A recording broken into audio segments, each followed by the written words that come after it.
to London Authority. Please stand by. This is the broadcast from City Hall, the home of the Greater London Authority. Please stand by. This is the broadcast from City Hall, the home of the Greater London Authority. Please stand by. This is the broadcast from City Hall, the home of the Greater London Authority. Please stand by. This is the broadcast from City Hall, the home of the Greater London Authority. Please stand by. This is the broadcast from City Hall, the home of the Greater London Authority. Please stand by. This is the broadcast from City Hall, the home of the Greater London Authority. Please stand by. This is the broadcast from City Hall, the home of the Greater London Authority. Please stand by. This is the broadcast from City Hall, the home of the Greater London Authority. Please stand by. This is the broadcast from City Hall, the home of the Greater London Authority. Please stand by. This is the broadcast from City Hall, the home of the Greater London Authority. Please stand by. This is the broadcast from City Hall, the home of the Greater London Authority. Please stand by. This is the broadcast from City Hall, the home of the Greater London Authority. Please stand by. This is the broadcast from City Hall, the home of the Greater London Authority. Please stand by. This is the broadcast from City Hall, the home of the Greater London Authority. Please stand by. This is the broadcast from City Hall, the home of the Greater London Authority. Please stand by. This is the broadcast from City Hall, the home of the Greater London Authority. Please stand by. This is the broadcast from City Hall, the home of the Greater London Authority. Please stand by. This is the broadcast from City Hall, the home of the Greater London Authority. Please stand by. This is the broadcast from City Hall, the home of the Greater London Authority. Please stand by. This is the broadcast from City Hall, the home of the Greater London Authority. Please stand by. This is the broadcast from City Hall, the home of the Greater London Authority. Please stand by. This is the broadcast from City Hall, the home of the Greater London Authority. Please stand by. This is the broadcast from City Hall, the home of the Greater London Authority. Please stand by. This is the broadcast from City Hall, the home of the Greater London Authority. Please stand by. This is the broadcast from City Hall, the home of the Greater London Authority. Please stand by. This is the broadcast from City Hall, the home of the Greater London Authority. Please stand by. This is the broadcast from City Hall, the home of the Greater London Authority. Please stand by. This is the broadcast from City Hall, the home of the Greater London Authority. Please stand by. This is the broadcast from City Hall, the home of the Greater London Authority. Please stand by. This is the broadcast from City Hall, the home of the Greater London Authority. Please stand by. This is the broadcast from City Hall, the home of the Greater London Authority. Please stand by. This is the broadcast from City Hall, the home of the Greater London Authority. Please stand by. This is the broadcast from City Hall, the home of the Greater London Authority. Please stand by. This is the broadcast from City Hall, the home of the Greater London Authority. Please stand by. This is the broadcast from City Hall, the home of the Greater London Authority. Please stand by. This is the broadcast from City Hall, the home of the Greater London Authority. Please stand by. This is the broadcast from City Hall, the home of the Greater London Authority. Please stand by. This is the broadcast from City Hall, the home of the Greater London Authority. Please stand by. This is the broadcast from City Hall, the home of the Greater London Authority. Please stand by. This is the broadcast from City Hall, the home of the Greater London Authority. Please stand by. This is the broadcast from City Hall, the home of the Greater London Authority. Please stand by. This is the broadcast from City Hall, the home of the Greater London Authority. Please stand by. This is the broadcast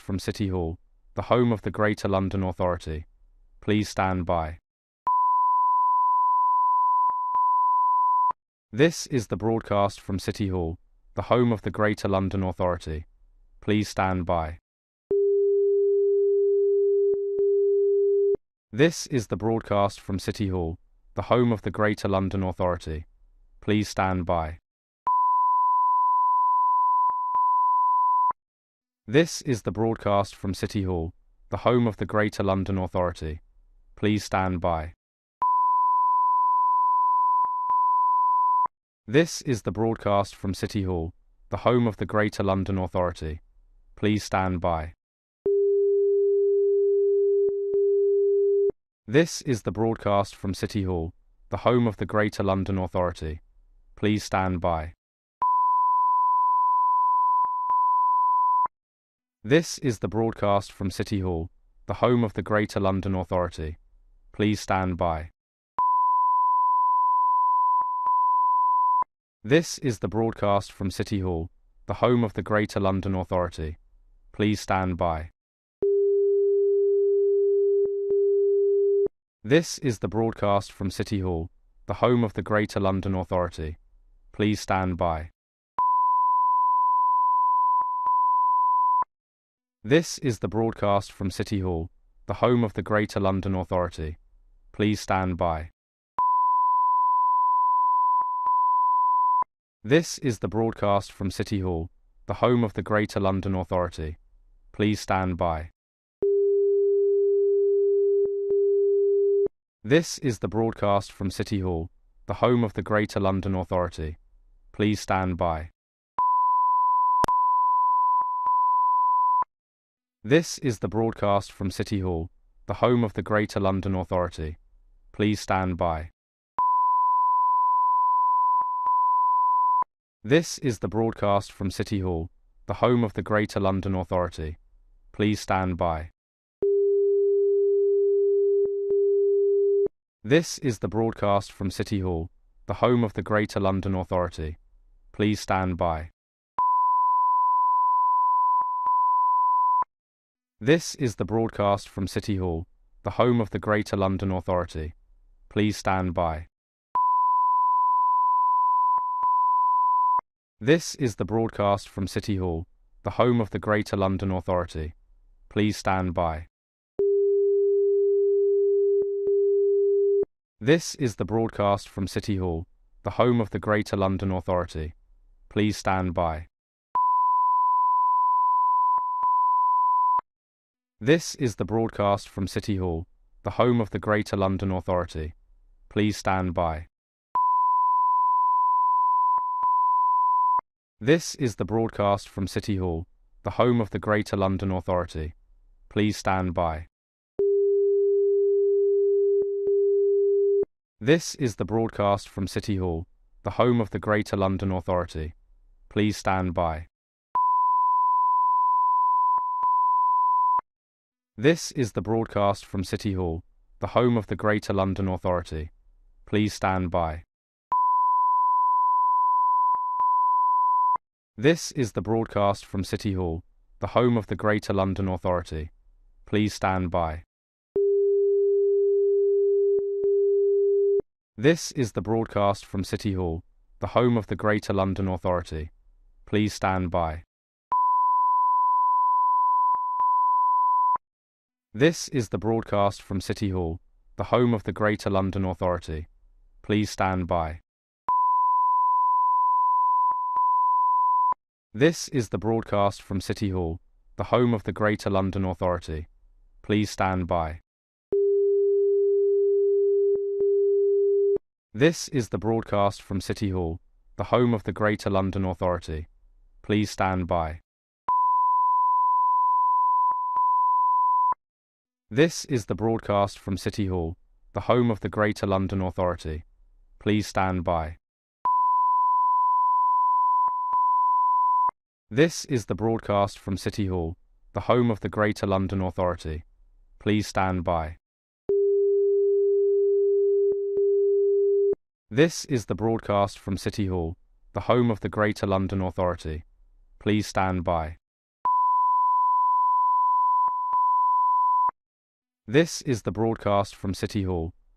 of the Greater London Authority. Please stand by. This is the broadcast from City Hall, the home of the Greater London Authority. Please stand by. This is the broadcast from City Hall, the home of the Greater London Authority. Please stand by. This is the broadcast from City Hall, the home of the Greater London Authority. Please stand by. This is the broadcast from City Hall, the home of the Greater London Authority. Please stand by. This is the broadcast from City Hall, the home of the Greater London Authority. Please stand by. This is the broadcast from City Hall, the home of the Greater London Authority. Please stand by. This is the broadcast from City Hall, the home of the Greater London Authority. Please stand by. This is the broadcast from City Hall, the home of the Greater London Authority. Please stand by.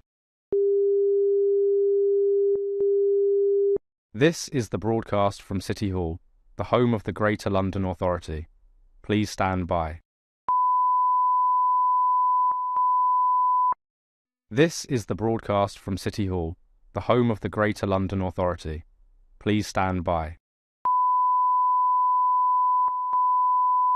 This is the broadcast from City Hall, the home of the Greater London Authority. Please stand by. This is the broadcast from City Hall, the home of the Greater London Authority. Please stand by. This is the broadcast from City Hall, the home of the Greater London Authority. Please stand by.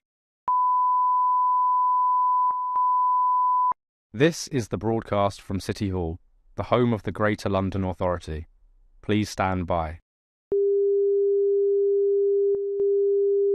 This is the broadcast from City Hall, the home of the Greater London Authority. Please stand by. This is the broadcast from City Hall, the home of the Greater London Authority. Please stand by.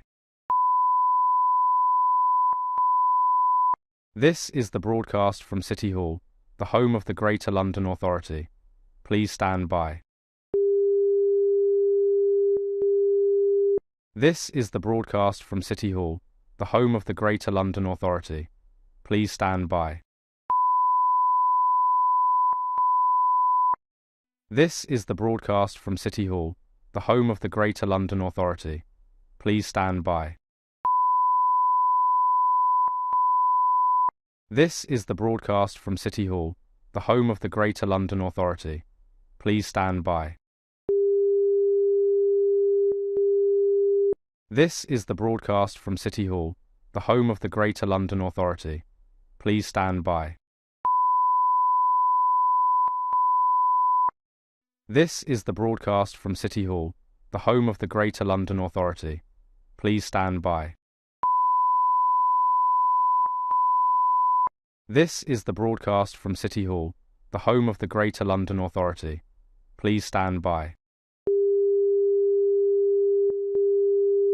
This is the broadcast from City Hall, the home of the Greater London Authority.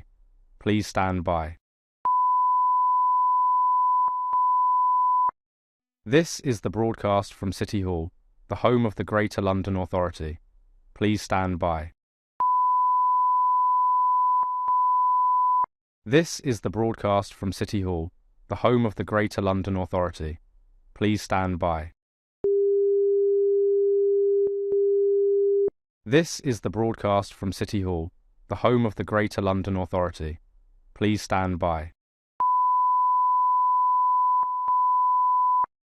This is the broadcast from City Hall, the home of the Greater London Authority. Please stand by. This is the broadcast from City Hall, the home of the Greater London Authority. Please stand by. This is the broadcast from City Hall, the home of the Greater London Authority. Please stand by. This is the broadcast from City Hall, the home of the Greater London Authority. Please stand by. This is the broadcast from City Hall, the home of the Greater London Authority. Please stand by. This is the broadcast from City Hall, the home of the Greater London Authority. Please stand by. This is the broadcast from City Hall, the home of the Greater London Authority. Please stand by. This is the broadcast from City Hall, the home of the Greater London Authority. Please stand by. This is the broadcast from City Hall, the home of the Greater London Authority. Please stand by. This is the broadcast from City Hall, the home of the Greater London Authority. Please stand by. This is the broadcast from City Hall, the home of the Greater London Authority. Please stand by. This is the broadcast from City Hall, the home of the Greater London Authority. Please stand by. This is the broadcast from City Hall, the home of the Greater London Authority. Please stand by. This is the broadcast from City Hall, the home of the Greater London Authority. Please stand by. This is the broadcast from City Hall, the home of the Greater London Authority. Please stand by. This is the broadcast from City Hall, the home of the Greater London Authority. Please stand by. This is the broadcast from City Hall, the home of the Greater London Authority. Please stand by. This is the broadcast from City Hall, the home of the Greater London Authority. Please stand by. This is the broadcast from City Hall, the home of the Greater London Authority. Please stand by. This is the broadcast from City Hall, the home of the Greater London Authority. Please stand by. This is the broadcast from City Hall, the home of the Greater London Authority. Please stand by. This is the broadcast from City Hall, the home of the Greater London Authority. Please stand by. This is the broadcast from City Hall, the home of the Greater London Authority. Please stand by. This is the broadcast from City Hall, the home of the Greater London Authority. Please stand by. This is the broadcast from City Hall, the home of the Greater London Authority. Please stand by. This is the broadcast from City Hall, the home of the Greater London Authority. Please stand by.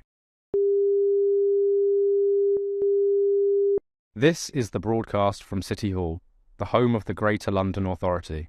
Please stand by. This is the broadcast from City Hall, the home of the Greater London Authority. Please stand by. This is the broadcast from City Hall, the home of the Greater London Authority. Please stand by. This is the broadcast from City Hall, the home of the Greater London Authority.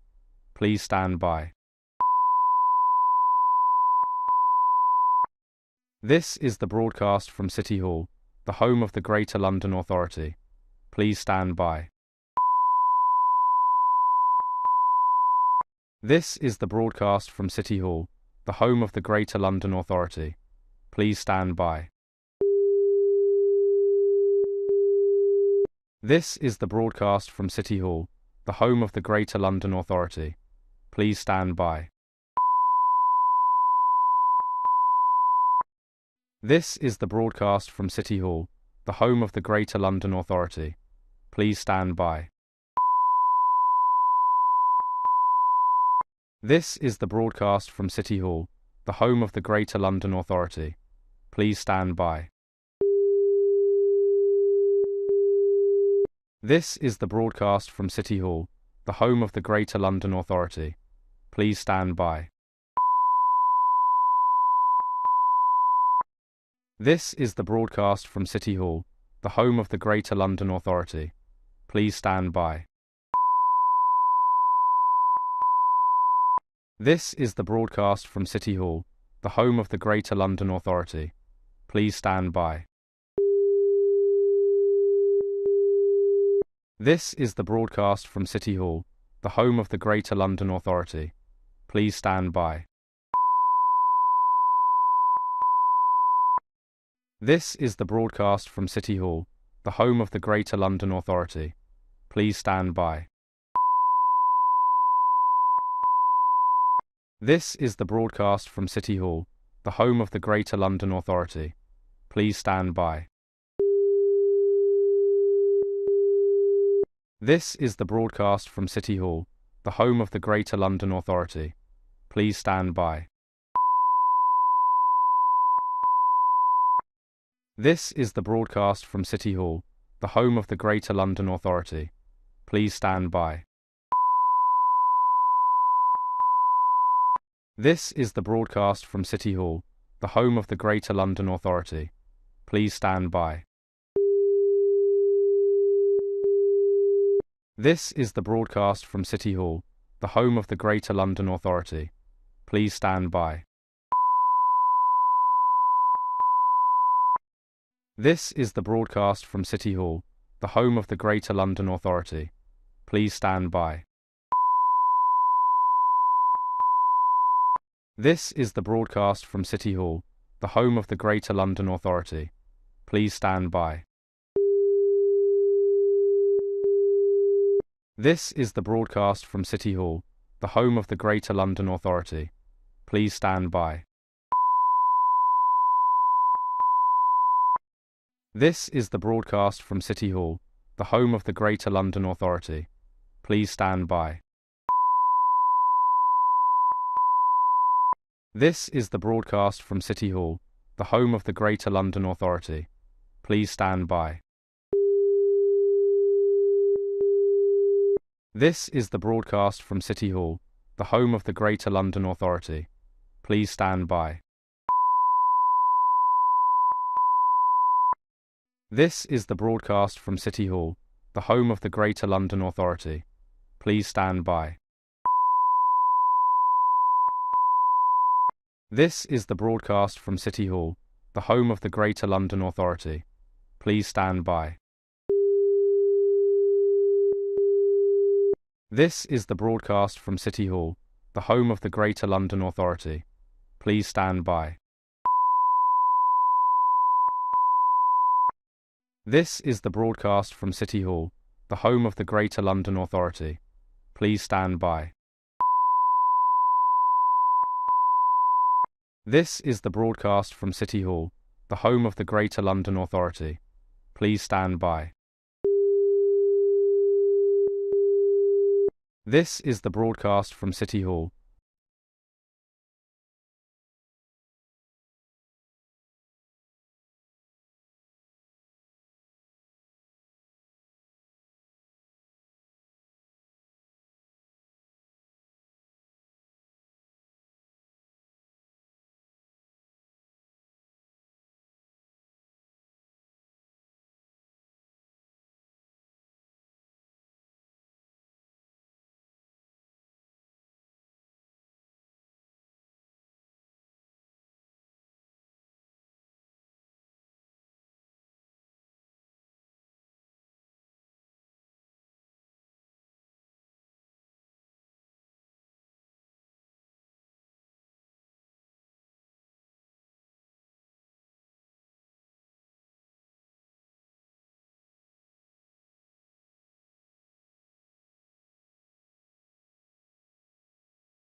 Welcome everyone to today's Economy, Culture and Skills Committee meeting.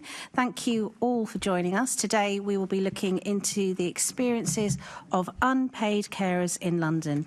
The aim of this investigation is to understand the challenges they face and how caring for others affects their well-being, finances, education and employment prospects.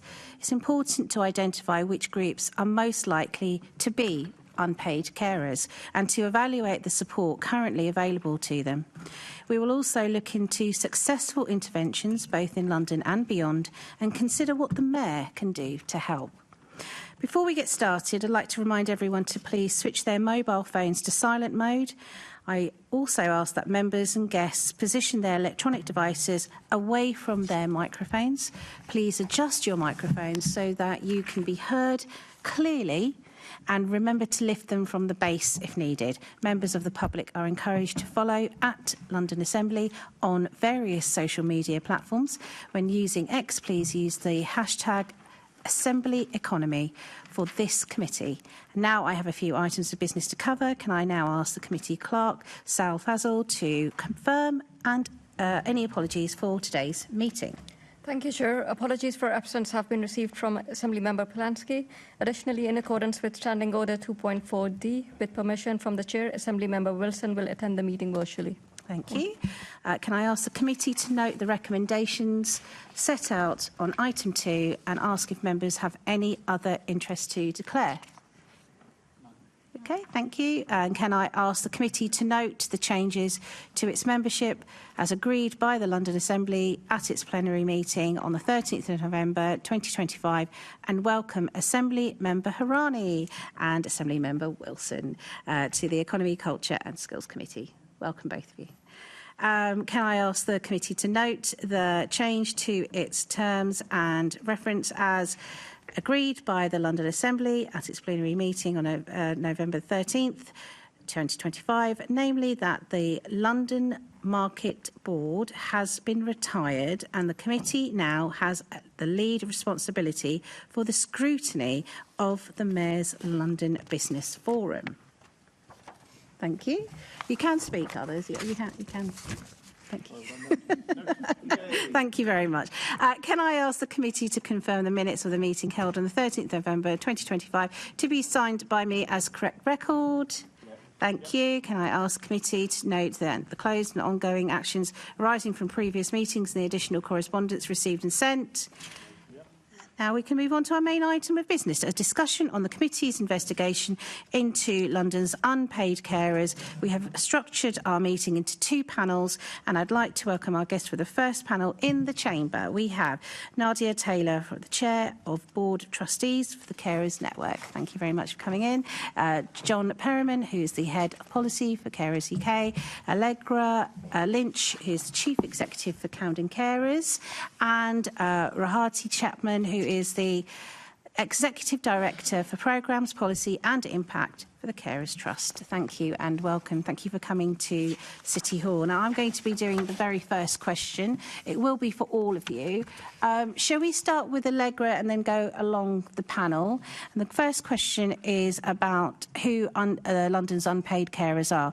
What do we know about the characteristics of London's caring population? Who are they, and to what extent do they offer? To what extent do they differ to the caring population across the UK more broadly? Hi everyone, I'm Allegra. That's a big question. What I always say to people is that most of us, at some point in our lives, will be carers, or you'll know someone who's an unpaid carer.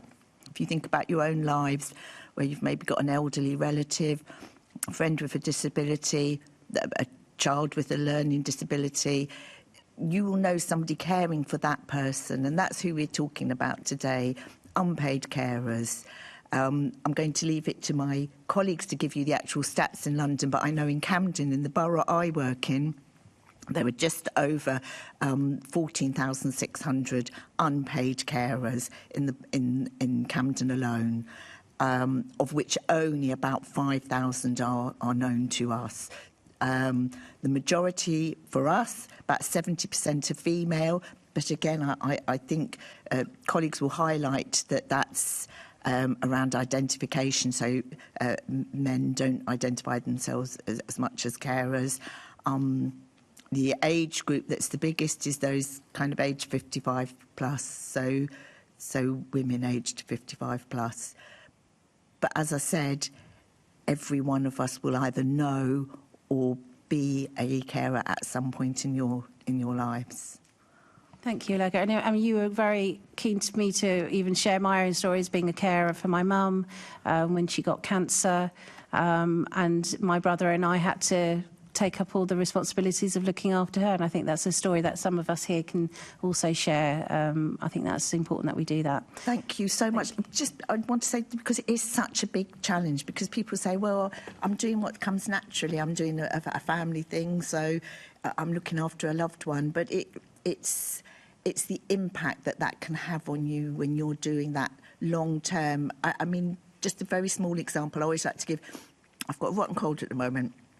So my husband's looking after me and bringing me cups of tea, etc. He's fed up now. I've had it a week. He's fed up. Imagine doing that day in, day out, 2, 3, 4, 5, 10, 20 years. That's, you know, when does it start to impact on you? Thank you. Thank you. I'm hoping today from Carers UK is one of the national organisations that represent unpaid carers. We're a membership organisation. We have around 40 to 50,000 members at any one time. I think a lot of the evidence I'm going to draw on today is taken from either some of our own research and survey work that we do, which is from our State of Caring survey, but I'm also going to draw on national data sets, including the Census 2021, which is probably the most definitive kind of evidence base that we have around unpaid carers. In terms of the characteristics of London's carer population, we know about 7.8% of Londoners are providing some form of unpaid care. That's around 600,000 people, and that compares to 5.8 million nationally, so around 9% of the population. So London actually has a smaller proportion of unpaid carers than the UK population. In terms of hours of care provided each week, the census kind of divides this into 19 hours or less, 20 to 49 hours, or 50 plus hours.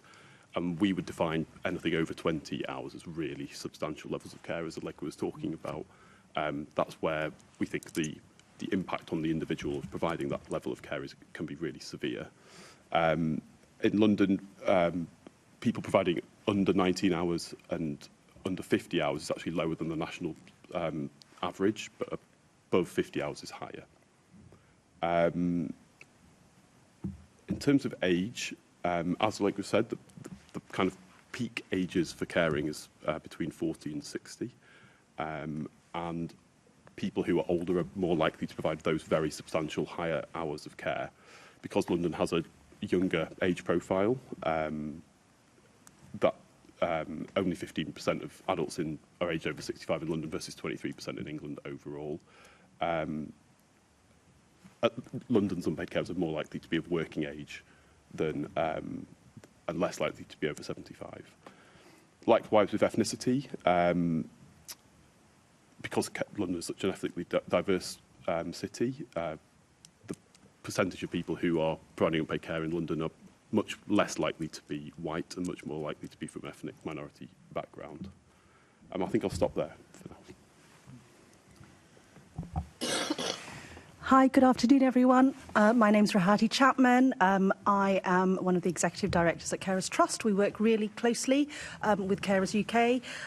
Our vision is a world where unpaid carers are seen, valued and supported, because we believe that good care is supported care. We bring together a network of local carer services, and together we provide local knowledge, national voice for impact. The evidence that I would like to share today is, like John's, a mix. There'll be some kind of national statistics, but I'll also want to share evidence from our network data, so across our local services data, who represent over 1.1 million carers across England, Scotland and Wales, and 125,000 carers in London. So, you know, as John said, London's carers population, there are some particular distinctive characteristics. So 600,000 unpaid carers, 53,000 young carers, and London's carer population does tend to be younger and is more ethnically diverse. And that is reflected in our network data exchange, which is an annual snapshot of carers registered and carers supported by our network of local services. So just to share a couple of things, so 56% of carers supported by Carers Trust network partners in London are from minoritised ethnic backgrounds. This is against a national prevalence of 18%. 19% of carers supported by our network in London are young carers versus about 2.5% national prevalence. Carers with disabilities are also overrepresented by our network in London, comprising 32.5% versus a national prevalence of around 27% nationally. But the gender split of carers supported across our London network tends to reflect wider England, certainly. But of course, if you go to each local service, you will get a different picture, as Allegra will. I think another additive stat is just around intensity and health.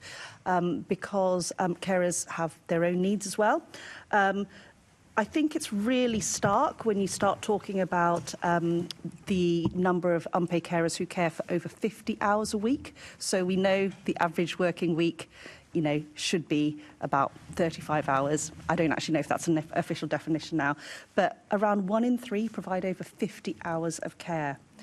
6% of carers describe themselves as being in very bad health. 6% doesn't sound a lot, but that's actually 38,000 individuals. And I'd say the other difference is that in London, 37% are economically inactive due to caring, which is slightly lower than elsewhere, and that is because of London's economy. I'll stop there. Good afternoon. My name is Nadia Taylor, and although I chair an organisation which supports unpaid care, I think it's really important that you hear from an unpaid carer such as myself. We've obviously already heard a very powerful statement, but in my particular case, just to answer who are the unpaid carers and what do they like. Well, I have been a carer for my entire life, a young carer, first of all, to a wheelchair-bound mother who is now blind, remains in a wheelchair. Both my parents require round-the-clock care.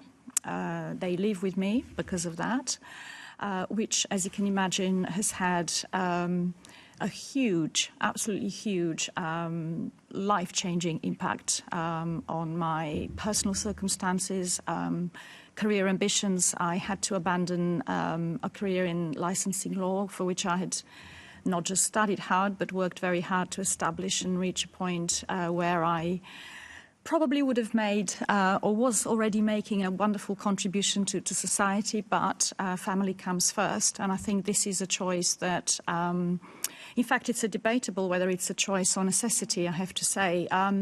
But just going back to who and what the carers are like, we'll put it this way. I haven't been on holiday for over 25 years. I haven't slept properly for over 25 years. I don't think I've really eaten well for over 25 years. And all of that is because of how inadequate the support available for carers is. And it's very hard saying this, given that I chair an organisation which supports around 7,000 carers in 3 London boroughs. And I have to say, I won't mention the statistics which colleagues have very aptly mentioned, but I will just challenge them or ask you to challenge them a little bit, because bear in mind that many of us actually neither see themselves as carers nor identify themselves as carers, and therefore I really want to ask you to reflect on how many more there are there struggling, really struggling and living beyond, under the poverty line, who may not really factor in those numbers that we've just mentioned. So, yes, I really look forward to giving you that human perspective of what it's really like to be an unpaid carer for a very long time, and the impact on one's career aspirations, well-being, health, and the challenges that there are. Thank you so much. I'm really pleased that we're going to make sure that we have an opportunity to talk about our lived experiences. I'm sure the Assembly members will be able to reflect as well. And I'm so pleased you mentioned health as well. That was definitely an aspect that my brother and I suffered from in terms of when we are looking after, our loved one. It impacts everything, doesn't it? And let's hope that the recommendations in the report that we do does actually make this area seen, as you just said. We need to make sure that this community is seen. Thank you. We're going to move on to our next questions from Assembly Member Clark. Can I just add? Sorry, can I just add? It's worth noting. I think we also think it's an underestimate, those numbers, because you think about where there are families where there are 2 Assembly carers. Member Clark's definitely going to dig into that now. Yes. Yeah. Hold your thoughts about 10 seconds and I'll come to you with a question. I'm so sorry. No, please don't be, because sometimes with these sessions we do find that, obviously the flow of these meetings, you sometimes start answering questions that we're about to ask, which actually kind of means that you're doing a good job reporting back what's useful to the committee. So that lines up my question nicely. And both Allegra and Nadia have touched on this. But You've both said that there's, as I'm sure we all know around this table, there's there's likely to be a much wider network of people we don't know about, and there's no register for unpaid carers. Would a database containing information about unpaid carers' characteristics on a national or London-wide level, would that be useful? I don't know is the honest answer to that. If it's because I think the biggest issue, and you heard Nadia talk about that, is people identifying themselves as carers and saying, oh yeah, I am a carer, because your mum, dad, husband, wife, child, friend, before you're all a carer, you're all those things. And what I was going to say is that in families, and you've talked about that, Hina, well, which one of you was the carer, your brother or you? If you were living in the same household and the census came through, which one would you have marked? What about when there's a child in the family and there's a sibling and you think, oh, no, we don't let the sibling it doesn't do much, but they do. So I think that the stats are, it's not showing the true representation. Would it be useful to have a register? I mean, sometimes carers ask to say, oh, we want some kind of recognition. If there was something behind it, funding or policy behind it, then yes. But, I mean, my colleagues from Carers Trust and Carers UK may have a better answer for you. And maybe the question maybe the question is more, would it be beneficial for more people to identify themselves as carers? Because it seems to me, I mean, I've been in a caring role both for we're all going to share personal experiences at some point, but, my grandmother living with dementia was living with me when I was a child, which meant the whole family were essentially carers. But I would not have identified myself as a carer at that age, because that's what you do. And it just feels like that. And your point earlier about that's what you do, but for how many years and for how many decades and how much of your life are you a carer? Is it that identifying yourself as a carer that you feel that people would be able to kind of access support networks of each other? I mean, is that the real benefit, or is there something more to that? That would be a huge benefit, because and we talked a bit about sort of carers' health, and it's well known, and John or Rahati will give you the stats, but we know on a daily basis carers' health is so impacted. And when we get carers in and we say, and we do something called a health and lifestyle check, and we want to talk about your health, and they always say, oh, no one's ever asked about my health before, because you're always asking about the health of the person that you support. And literally, carers are just, you've heard what Nadia said, just ground into the ground, basically, with that heavy caring role. So would a register help? I don't know, yes?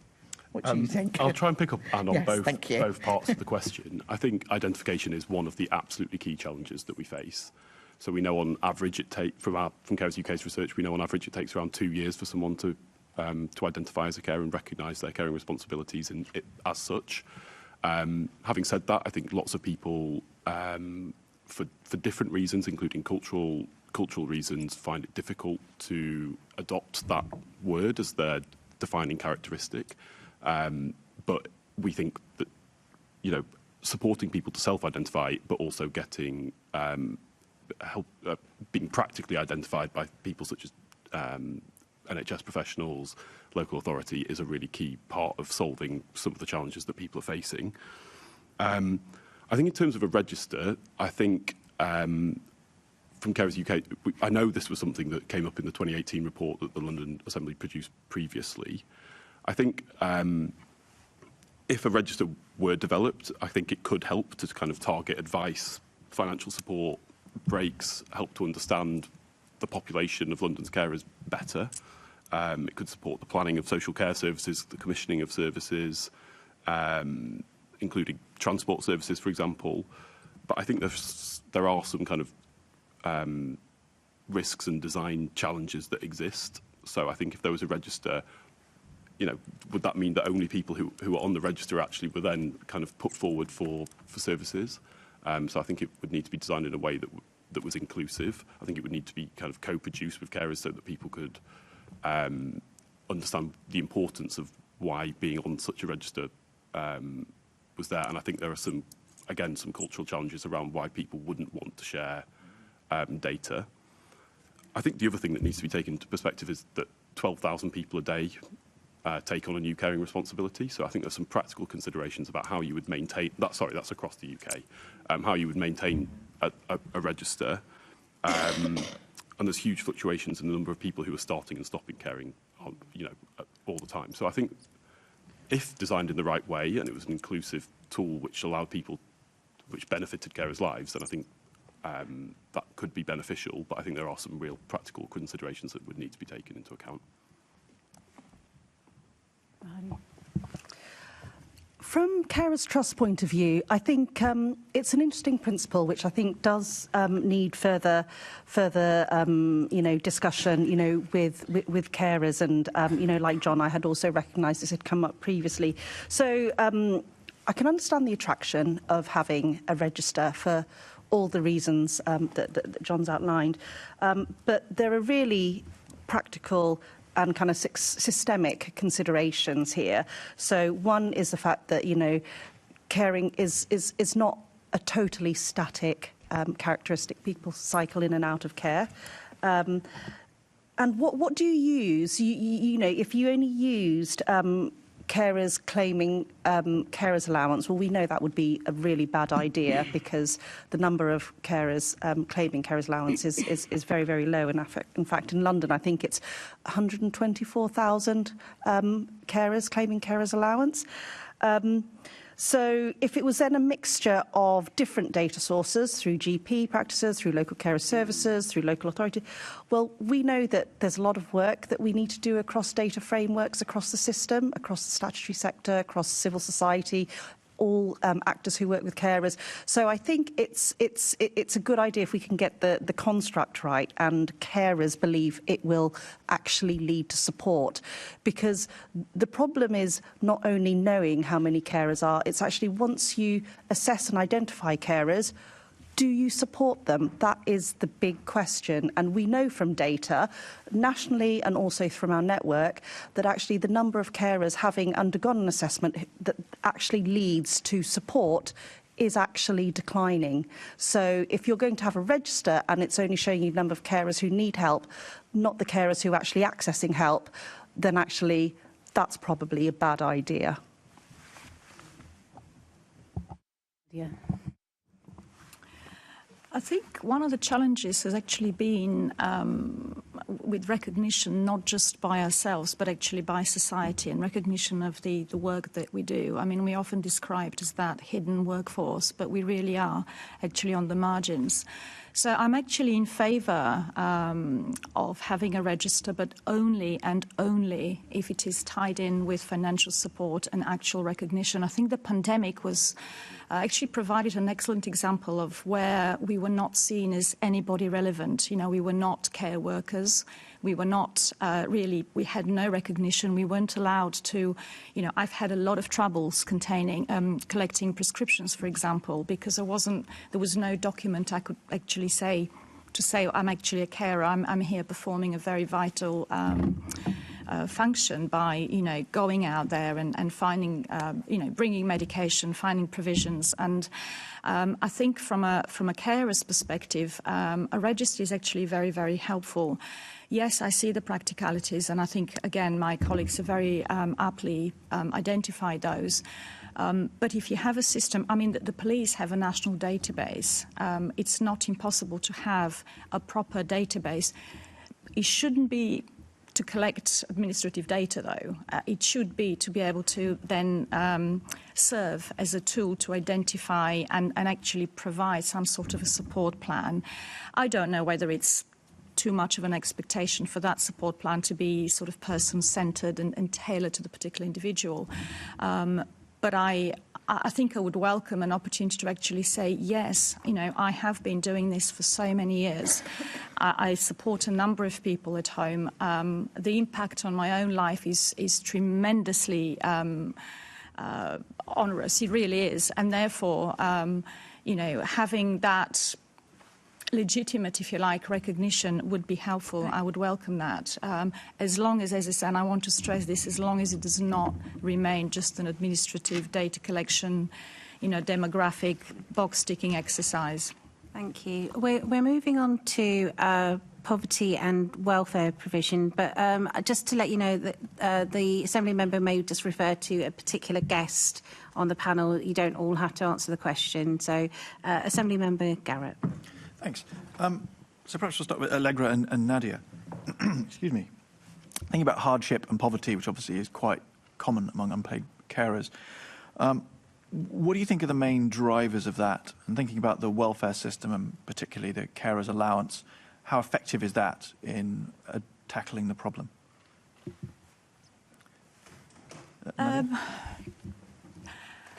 I'm actually finding it very overwhelming to answer this question. The struggle is enormous. It has taken me years to acknowledge and to talk about openly as a professional, who once had a legal career and was actually viewed by society very differently. I wasn't viewed as someone who needed help. But when you lose your income overnight and you begin to struggle and there is no help out there because my husband happened to work, and just about meeting the threshold, which then didn't make me eligible to any benefits other than the carer's allowance. It was incredibly, incredibly hard, and it has been ever since the point I left my employment in 2008. It is that there's a level of stigma, there is shame, because the system is inadequate, absolutely inadequate. There is no... all that remains is the little dignity that you have as a human being, and that is removed because society tells you you're only worth £83 a week. And, I mean, I'm not very good at maths. You calculate what that is per hour, but it's a shameful amount of money that is, it's the smallest, the lowest benefit of its kind. I have taken part in various discussions about evaluating international models, and it only exacerbates the trauma that I feel as a carer in the UK, because, even if you consider the Republic of Ireland, where I'm not exactly certain what the amount is, but it's certainly, if not around €200, it's more than that per week. It's not an enormous amount of money, but when you consider that I have no access to, without earning anything else other than the carer's allowance, I can't afford to see a dentist, and I haven't for many, many years. I can't afford my prescriptions, and I have my own, long-term health conditions, which many carers do, which are exacerbated by a caring role, because, your well-being is on the back burner. You really put yourself last. Even to see a doctor is hugely difficult because the focus is always on the cared for. And when you consider, there's no recourse to assistance with transport. I mean, my carer's allowance goes to TfL, quite frankly, and it's not even enough for the appointments that I have to take my parents. Yes, they're both entitled to hospital transport because of their level of disability, but it's so unreliable. I mean, my mother failed to appear for a knee replacement operation because they just didn't turn up on time. So you can imagine the clinical time lost, and the infrastructure just isn't there to support us. So it is, I can't even, as much as I've said already, I just don't feel I've adequately conveyed how difficult it is and how incredibly important it is for the carer's allowance to be reviewed. And not just that, I think we really need to be included into the provision of a minimum living wage, because we don't get any break. There's no assistance. There's just we have no rights whatsoever other than to have a carer's assessment, which is really an hour where you pour your heart out to a support worker for them to say, well, you can have a personal budget, which varies across the country, but, particularly in the boroughs that I'm familiar with, it's anything between £100 and £500 a year. And that is to be spent on a very narrow list of prescriptive list of what you can actually, use it for. So it's, take it as you wish, but it's just really, really hard. We need a proper overhaul of the system and a complete change, really. We need a better provision. There isn't any at the moment. Thank you. That's a very vivid picture. Allegra, how would you describe the situation? Yeah, I just echo everything that you say there.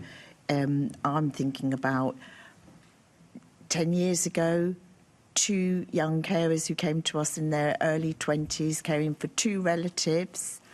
And both of those young women had ambition, wanted to go into the health service, but they weren't able to. And, 10 years on, they're still caring. They haven't been able to forward their careers. What long-term impact is that having, not just on them, but on the economy as well? All the additional costs that carers have, Nadia's already spoken about that. But the things that people give up, you're talking about professionals, Nadia's described, you imagine giving up your career, but you would do it in a heartbeat to look after somebody who needs it. We all feel we would do that.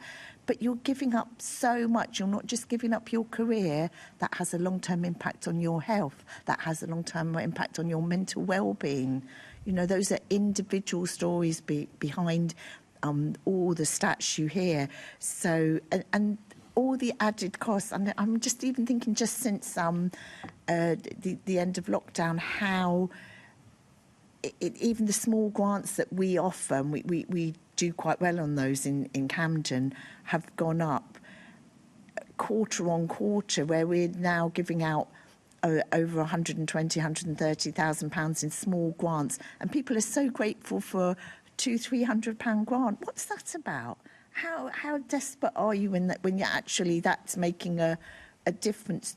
No, we need to look after carers and really build it into our economy, because if all the carers step back, as we always say, well, what would happen? Who's looking after those people? And those systems aren't managing, the health and the social care systems aren't managing. But if you made it better for carers and made them able to maybe continue studying or continue working, wow, that would make a real difference. But I understand that's not, these things aren't cheap. But there are all the added costs, particularly when you live with somebody, heating, maybe specialist food, transport, parking, etc., medication. Sometimes people are going for private appointments, private physio. I could go on, sorry. Yeah, so the direct additional cash costs and, in addition, the loss of opportunity to work, both of those two things combined. Exactly. Yeah. And when you're talking about very young people, like those 2 young ladies that I was talking about, just think about where are they going to be when actually their relatives have passed on? They're going to be so far behind in the labour market. Thank you. John, I don't know if you want to answer on that. And also, I suppose there's an additional question about the way that the carers allowance is structured and whether that creates effectively a disincentive for people to be able to work. Yeah, thank you. Carers UK and the Carer Poverty Coalition that we convened a couple of years ago are absolutely, which Carers Trust and others are a part of, are absolutely clear that carers allowance and associated benefits need to be fundamentally reviewed to understand and look at the inadequacy of it, basically. This was a benefit set up in 1976, and it is essentially not fit for purpose anymore. As both Allegra and Nadia have spoken about, the level of carers allowance is £83.30 a week for a provision of a minimum of 35 hours of care is extremely low. It's £2.50 an hour for providing often very intense levels of care, and we know that some people are providing way higher than 35 hours of care a week. In terms of, just to give some context around the latest stats from DWP show that around 133,000 people in London are claiming carers allowance currently. Sorry, in receipt of carers allowance currently, and that's about 1.4% of the London population, which is slightly lower than other regions. But in terms of the design problems with carers allowance, one of the key things is the earnings limit. So you can only, if you do some part-time work alongside your caring responsibilities, you can earn a maximum of £196 a week, which is roughly, it is equivalent to 16 hours of at the national living wage. But as Nadia spoke about, if you have to give up your career to provide care, that can result in a very significant drop in your income level, which can have a profound impact on both individuals and families. There are also other issues with the design of the benefit. So you're not allowed to be in full-time study. You're not allowed. You don't get more money if you care for more than one person. So we think the whole benefit itself needs to be reviewed and is currently acting as a disincentive to work. So what was the threshold you said? 200 and something, and then you lose it entirely. Is that £196? 196. So if you reach £200 a week, then you receive nothing. Yeah, I mean that rate is reviewed annually by the government and usually goes up in line with CPI. So next April it will go up to around, I think, £204 a week. And there has been a significant increase. The increase that the Chancellor made at last year's autumn budget in 2024 was the biggest increase to the earnings limit ever. And I think that is some recognition that it was way too low previously, but that was essentially because inflation was increasing so high, so rapidly. But can I also just quickly touch on some of the data around poverty from London's carer population? So from our State of Caring survey, we know over half of London carers say they're worried about living costs and whether they can manage in the future. 48% have cut back on essentials like food, heating, clothing and transport, which is double the proportion that it was in 2022. So I think, again, that emphasises the real impact the cost of living crisis has had on people. 29% of people are living in poverty who are caring in London versus 21% of all Londoners, so there is a real impact there. And 31% have had to rely on credit cards, overdrafts, loans to get by. And 30% have stopped making pension contributions, storing up poverty for later life. So this has real impact across the life course, both now and in the future.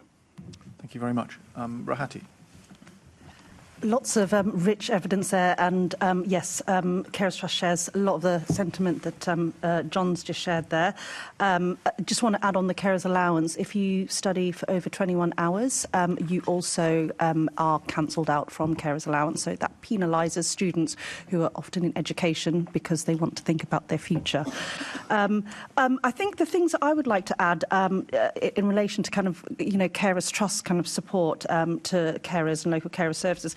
We have got a flagship programme called Carers Funds, which are individual grants for carers, on average around £300 per carer.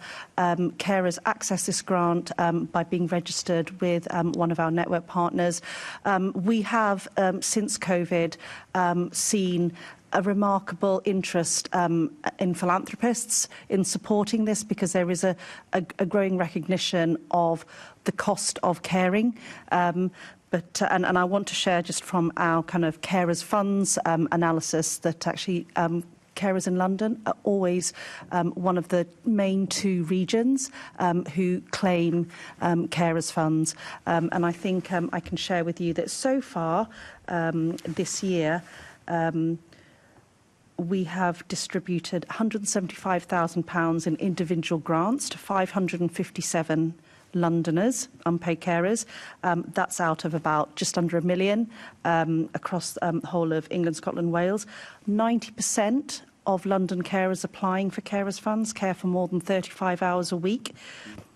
25% care for more than one person. And the main caring relationships are either children, either adult children or under 18, and parents. And the condition of the cared for, the three main cited conditions are mental health, physical disability and autism spectrum. 45% of carers that access Carers Trust Carers Funds are accessing carers allowance. 75% are accessing universal credit. And the biggest area the biggest purpose of that Carers Fund grant is to access respite. The biggest is on household goods, so that's washing machines, white goods. Respite is the second biggest, 35%, but those are the two biggest areas where the cost of caring makes purchasing household goods, which is integral to caring, often, out of reach, and that very valuable respite that Nadia mentioned, it goes towards that as well. There's other elements as well that Carers Funds go towards, which is on courses and skills, transport, and on digital digital skills and devices, but the main areas are respite, short breaks and household goods. Thank you very much. That's very useful. Thank you. Thank you, Chair. Thank you. That was really very useful. Assembly Member Georgie. Thank you, Chair.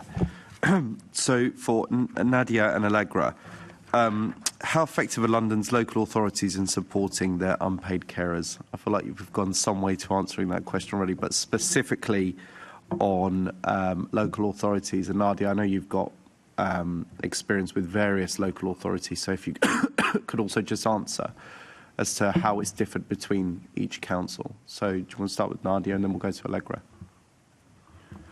I mean, provision really differs across the services, I have to say, across the local authorities. We operate in Hammersmith and Fulham and by borough, which is Kensington and Chelsea and Westminster. And there is a huge difference in the financial envelope that the commissioning teams are able to provide. And I think Allegra will probably identify with this as well. As a provider of carer services, you are vying for the same funds and dwindling funds with that from local authorities, and you then rely on own fundraising initiatives, which are, for us individually, I think for larger organisations such as the Carers Trust or Carers UK might be easier, particularly if you have I don't know, a royal patronage or some celebrity endorsement, but for a smaller organisation, it's really challenging because you rely on sort of legacy funding or really the goodwill of service users, which are already quite challenged. Where the local authorities could be better is they ought to be really a greater transparency in funding allocation. I mean, I used to volunteer with Healthwatch, obviously prior to its demise, and through there, so many inquiries were made about the Better Care Fund and how funds were allocated, and we never really quite got to the bottom of why so much money was actually put aside for that fund that came to carers, you know, negligibly. And so from a carer's perspective, it's also very difficult to come to terms that if you are seeking and receiving support from one organisation and you meet carers from other boroughs, which are also supported by the same organisation, you think, I'm entitled to this level of support, we have access to that level of support. It's very difficult for the charity to actually, and so we compensate and we effectively very often, and it's quite difficult to say this, but I will say it, we find ourselves subsidising local authority contracts because we just want to ensure parity in the service provision that we offer our carers. No, you shouldn't be hold back on anything. That's what today's hearing's for. Allegra. Thank you. So, I'm in one of the very lucky boroughs, Camden. I've worked there for coming up to 17 years, and before that I actually worked for the local authority. And we've had the same commissioner when I started, was there, is still there now, more senior position, obviously. So we are, I can't believe I'm going to say this, we are reasonably well funded by the local authority. We are one of the better London boroughs in terms of funding, and we are struggling. That's what you need to hear. We are struggling. So we get one of the better funding, and a lot of the Better Care funding comes to us, and we work really closely with our commissioners, and Camden are very dedicated to the third sector. They do a lot for the third sector. We work closely with adult social care and the other departments, and yet as an organisation we are struggling. Every penny we get goes into supporting unpaid carers, but as Nadia said, it's still not enough. The demand has risen, and the complexity of the people that we are supporting has increased. The complexity of the issues they are bringing. So as other services are more challenged, people are coming to us with bigger issues as finance is challenged. And then as an organisation, the massive hit of national insurance increases last year. You know, I've lost 3 staff in the last few months and we can't afford to replace any of them. That's really shocking. So what does that mean for our service at a time when actually the people that we're there to support are really struggling? So, yeah, I think you just need to hear that Camden are really good. I wouldn't be knocking them. We've got a good relationship. We've been funded by them for a very long time, but still we are struggling. Yeah, thank you. And John, just one very quick question for you. So I scanned over your report that I found very enlightening. I think it was your 2024 report on the effectively the saving that unpaid carers are. You know, and apologies if I've missed it, by the way, if it's been remarked on already, but I think you quoted the number £184.3 billion a year, which actually a lot of people probably outside of that can't be right. Well, you know, I'm a councillor in the London Borough of Enfield, and I remember I did a site visit, and this was a cared for facility, and, you know, very nice, you know, could have done with a bit more money, I'm sure, but I asked, there was this one person that was being cared for, paid for by the council. That one individual cost the council £300,000 a year. So, yeah, I believe that £184 billion figure. But I think, have you been using that, as long as you've been in the role, to illustrate to government, you know, listen, guys, if all of a sudden 10%, 20% of our carers decided they just had enough and put them into the state sector, how much that's really going to cost you? Have you ever sort of put that argument forward? So thank you for raising that, Alessandro. My pleasure. Yeah, absolutely. The 184 billion figure is one that we use all the time to give a sense of scale, because I think sometimes those really big figures are quite hard to get your head around. That's roughly equivalent to the amount of money the government spends on the entirety of the NHS. In England and Wales. So it is an enormous figure, but as you say, it is not actually an overestimate at all. We, in some ways, think it's an underestimate. 5.8 million people providing lots of hours of care a week. If you had to replace that, as you say, it would be extremely expensive indeed. Just to give the London figure, is 19 billion. So that's the regional figure in terms of the value of unpaid care that's being provided.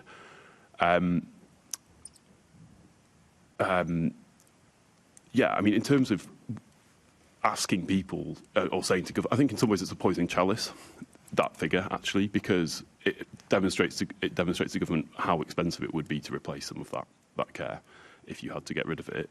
What we're trying to say as an organisation is, surely this is evidence that if you put some investment into supporting carers to be better supported in their role, so it didn't impact so much on their health and well-being, their employment prospects, and other aspects of their lives, that would be a really significant and good investment to make.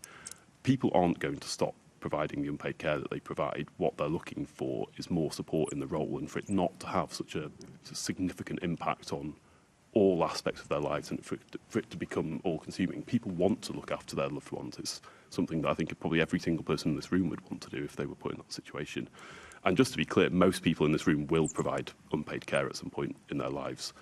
Our research with academics at the University of Sheffield suggests that women have a 50-50 chance of providing care in this country by age 46, and for men it's 57. So most people will at some point provide care, and that's why we say everyone should care about care. Well, yeah, I mean, and I fundamentally believe that as well. I mean, I can't think of anybody that I know that hasn't at some point been a carer in one form or another, leave aside the number of hours. But as you know, your parents get older, and also, you know, let's be honest, certain communities have more of an onus of keeping their parents at home with them rather than putting them into a care home. And also, let's be honest, there's, you know, once you go into a care home, not to diminish the sector, as I understand it, I think there's about an average of 6 months life expectancy once you put an older person into a care home, depending on the sort of care home, not just palliative care. But I think part of your problem, John, and just very briefly, because I appreciate we're up against it on time, is that effectively you're not going to have carers in London say, yeah, off you pop, mum and dad, I'm going to walk out. You know, you're not unionised. You know, they're not going to...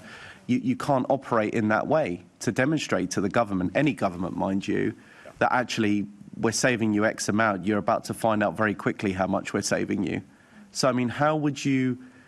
I don't want to use the word political, but how would you try and develop a strategy above and beyond what you're already doing to get that point across? Well, one of the things we have been thinking about how to put across is what is the economic impact of not supporting carers to continue to do things like participate in paid employment. So our figures show that nationally around 600 people a day are quitting the labour market to provide unpaid care. And the Department for Work and Pensions as recently as March 2025, published a paper saying that the cost of the economy, the productivity cost of the economy of carers falling out of the workplace is £37 billion a year.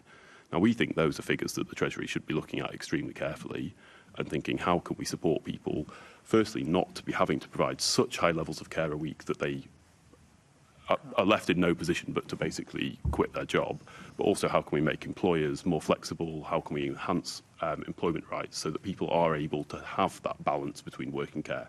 Because work is really important to people. It often provides them a sense of identity, it provides them, obviously, financial support, and without that it can be extremely difficult for people. So that's one of the ways that we're kind of trying to make this case to government around this, because I think there's a very clear moral case for why we should be supporting people who are giving up so much of their lives to care for others, but I think the economic side is potentially the most important way to convince government that it should be acting to better support carers. Thank you. Some excellent questions, actually, but we are about 10 minutes behind, so I will let you come in very quickly and then we'll move on to our next question. Thank you, because I just have a contribution to build on. So that stat is really compelling, but also you could also I'm sometimes in conflict with that statistic, because 184 billion is the price of locking in carer inequity across your life course. So if you're working to promote local carer services and good carer supported care, one of the narratives that I would really like us all to think about is actually the cost of supporting carer well-being, of helping carers have a life alongside caring. So the economic case that John mentioned there, I mean, Carers Trust, we produced a report last month, Hidden Cost of Caring here, which is a study that we commissioned to Cambridge Econometrics to look at exactly at that kind of, what is the cost of, locking carers out of employment. And around 2.7 million of the UK's 6 million carers aren't employed, but cut to the chase, enabling those carers who are closest to employment to work full-time could increase household income by 10.1 billion. It could lower welfare payments by 2.8 billion and raise revenue by 4 billion, adding 17 billion to the economy. If you look at it in just hard stats, it pales against the cost of locking in carer inequity, but it's a much more positive narrative around how we as a society need to be supporting carers for what they can bring to society, not what they save the state. It's a different narrative, and I think it's a narrative that we should all be supporting. Thank you. We're moving on to our next questions. Joined virtually, Assembly Member Wilson. Thank you, Chair. Good afternoon, panel members. Firstly, thank the committee for welcoming me to join this committee now that the composition has changed. But I'm particularly pleased that this is the first topic that the committee is looking at while I've been on it, because, as I think others have said, it's something that you only really see the real impact when it comes through sort of personal experience. And most of us will go through that at some point. And I've seen with both my mother being full-time carer for my late father, and also the same with my mother-in-law being a full-time carer for my now late father-in-law, and having seen the impact that it has on the carer, it's absolutely transformative to their own well-being. And I think it's great that as a committee and as an assembly we're looking at that and hopefully get some really positive recommendations out of this investigation. The first thing I'd like to pick up on is actually following on from the sort of previous talking about how local authorities are supporting, and in particular, I've been kind of looking at kind of historic questions to the Mayor, asking, would TfL be in a position to provide free or discounted travel for carers? And it seems from the previous answers I found that the stumbling block there is London Council's not being willing to stump up the cash to do that through the Freedom Pass. Is there has there been an estimate for how much that would actually cost if there was to be a Freedom Pass equivalent for carers in the same way as for disabled and elderly people? I don't know who might be best placed to ask that. I think we've got... Nadia, do you want to go for it? Okay. I'm so happy that this question was asked. I have been campaigning for so long, and I'm afraid to say I wasn't able to be given an audience with a mayor because I wanted to talk precisely about this issue. Now, it may betray my lack of knowledge or intelligence here, but usually if you consider the young people who are exempt from, who have a zip card, there is no way of actually calculating how many times that zip card is used, and therefore it's very difficult to work out a budget allocation for that. Yet, obviously, young people are entitled to that up until a certain age. Now, if we're talking about an exemption, rather than, these cards, the Freedom cards are not actually topped up with a credit. There isn't money put on it. It's purely an exemption,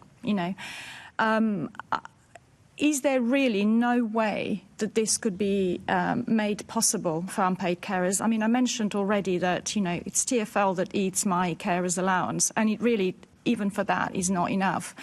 And I don't believe that a compromise cannot be reached by exempting unpaid carers from actually having access to free transport. I'm so glad. Thank you to the gentleman who posed the question, because the answer has been so negative and so dismissive in the past. So it's very encouraging to... I'm going to ask Assemblyman Wilson to continue with his next questions, as we are running a little bit late over time. Thank you. I appreciate that, because that was a follow-up rather than the main. So the main question I've got here is about the third sector, voluntary sector, and how third sector organisations help support unpaid carers in London. So I think with the panel that we have, there's quite a lot of experience there to draw on, and perhaps you could just give some key examples of where you or your organisations or organisations that you work with have made a real difference to unpaid carers' lives. I think that's probably yeah, absolutely. Allegra, you where to start? So we have literally saved people's lives. How do I know that? Because they have told us as such.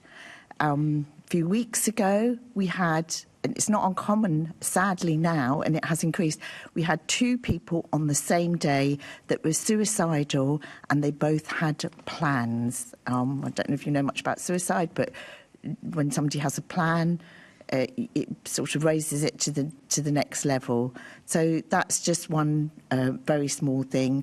In terms of carers' health, organisations like ours do things called health and lifestyle checks. Carers do not look after their own health. We have had carers that haven't gone for their regular screening, that we have encouraged and supported to go, that have found out that they've had cancer. We have had carers that have needed treatments that have put it off for months and months or years, that we've encouraged or supported to go.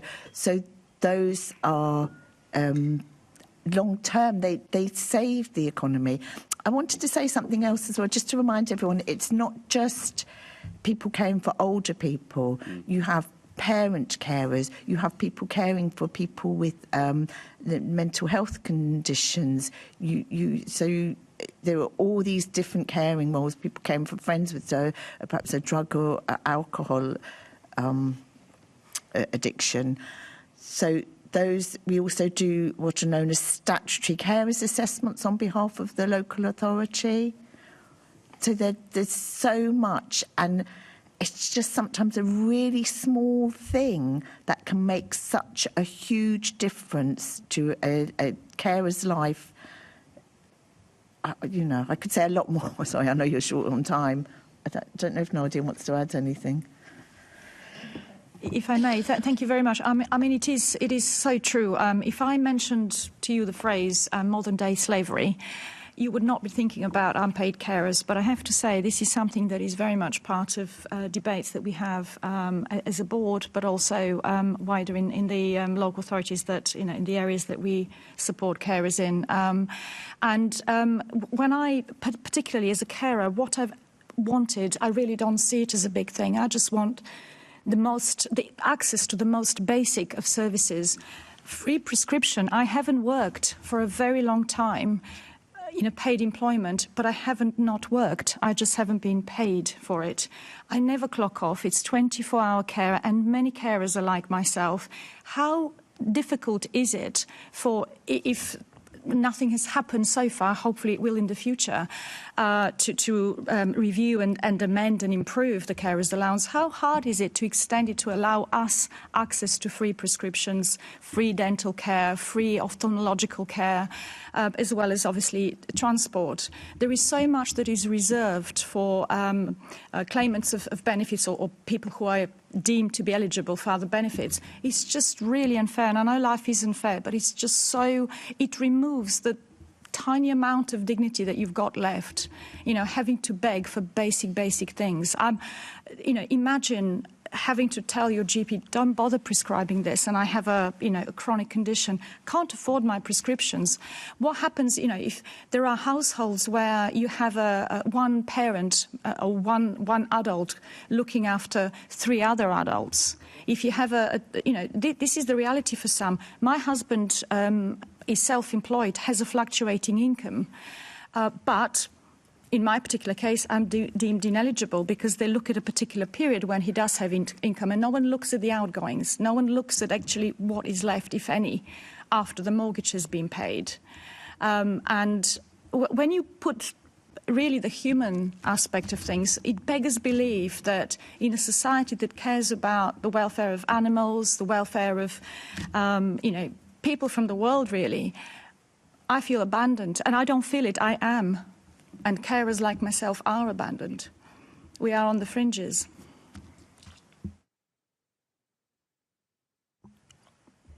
I think, John, you want to come in? Briefly, yeah. but and then we'll go. Best. Is there anyone else on the panel after? Then that's fine. Yeah. Yeah, I mean, going back to Alex's question around the third sector, I mean, plays an absolutely vital role in supporting carers, which I'm sure Rahati will speak to more than myself. Carers UK is predominantly an advocacy organisation, and we do provide help and advice services to carers through our helpline and online advice email address, essentially. The other thing that we provide is a community of carers. We think there is we're kind of at the heart of what we would classify as the carers movement, and I just wanted to exemplify that by saying this last week we ran our 1000th online share and learn session with unpaid carers. As part of a membership organisation, having that peer support between carers and understanding what the reality is and sharing your experience with other people is absolutely vital, and that's over the last 3 or 4 years. Just before I hand over to Rahati, I think, as I said, the network of local carers organisations, both nationally and in London, I think there's about 35 local carers organisations in London itself, providing absolutely vital support, but they face really severe challenges, both in terms of funding, the range of services they're expected to provide, and they need more support. What I'll add is what I don't say today, I'll put in writing, but we do actually have quite a bit to say around, what good looks like in terms of how VCSE supports London's unpaid carers. We've got an Excellence for Carers framework, which is a quality improvement framework that all of our local carer services members undergo, and we pick up good practice, emerging practice, and we bring services together to improve and learn. So I will share that in detail because there's quite a lot there. But I think what I just want to land with Assembly members today is, for London's VCSE sector, London services have got lower average income than certainly the network partners outside of London. The funding is really squeezed. There's greater need amongst network partners in London, local services in London, to rely on philanthropy, on grants and trusts. Particular challenges for VCSE sector in London has been around workforce. That's dropped by over 10% in our London network, and this is in the face of increasing demand. Statutory funding is also per carer has fallen. So we've got Network Data Exchange, which is our, our carer services. This is actually the whole of England, Scotland, Wales, but it's fallen to £86 per year per carer.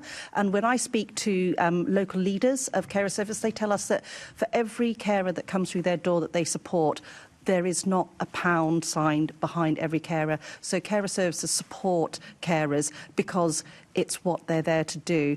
But they're overlooked in the whole kind of funding system. And one of the things that, I'd really like to land with Assembly members here is that carer services require secure, ring-fenced, multi-year funding within a statutory funding framework, so the Better Care Fund or its successor. Without this, London risks destabilising its support system for carers.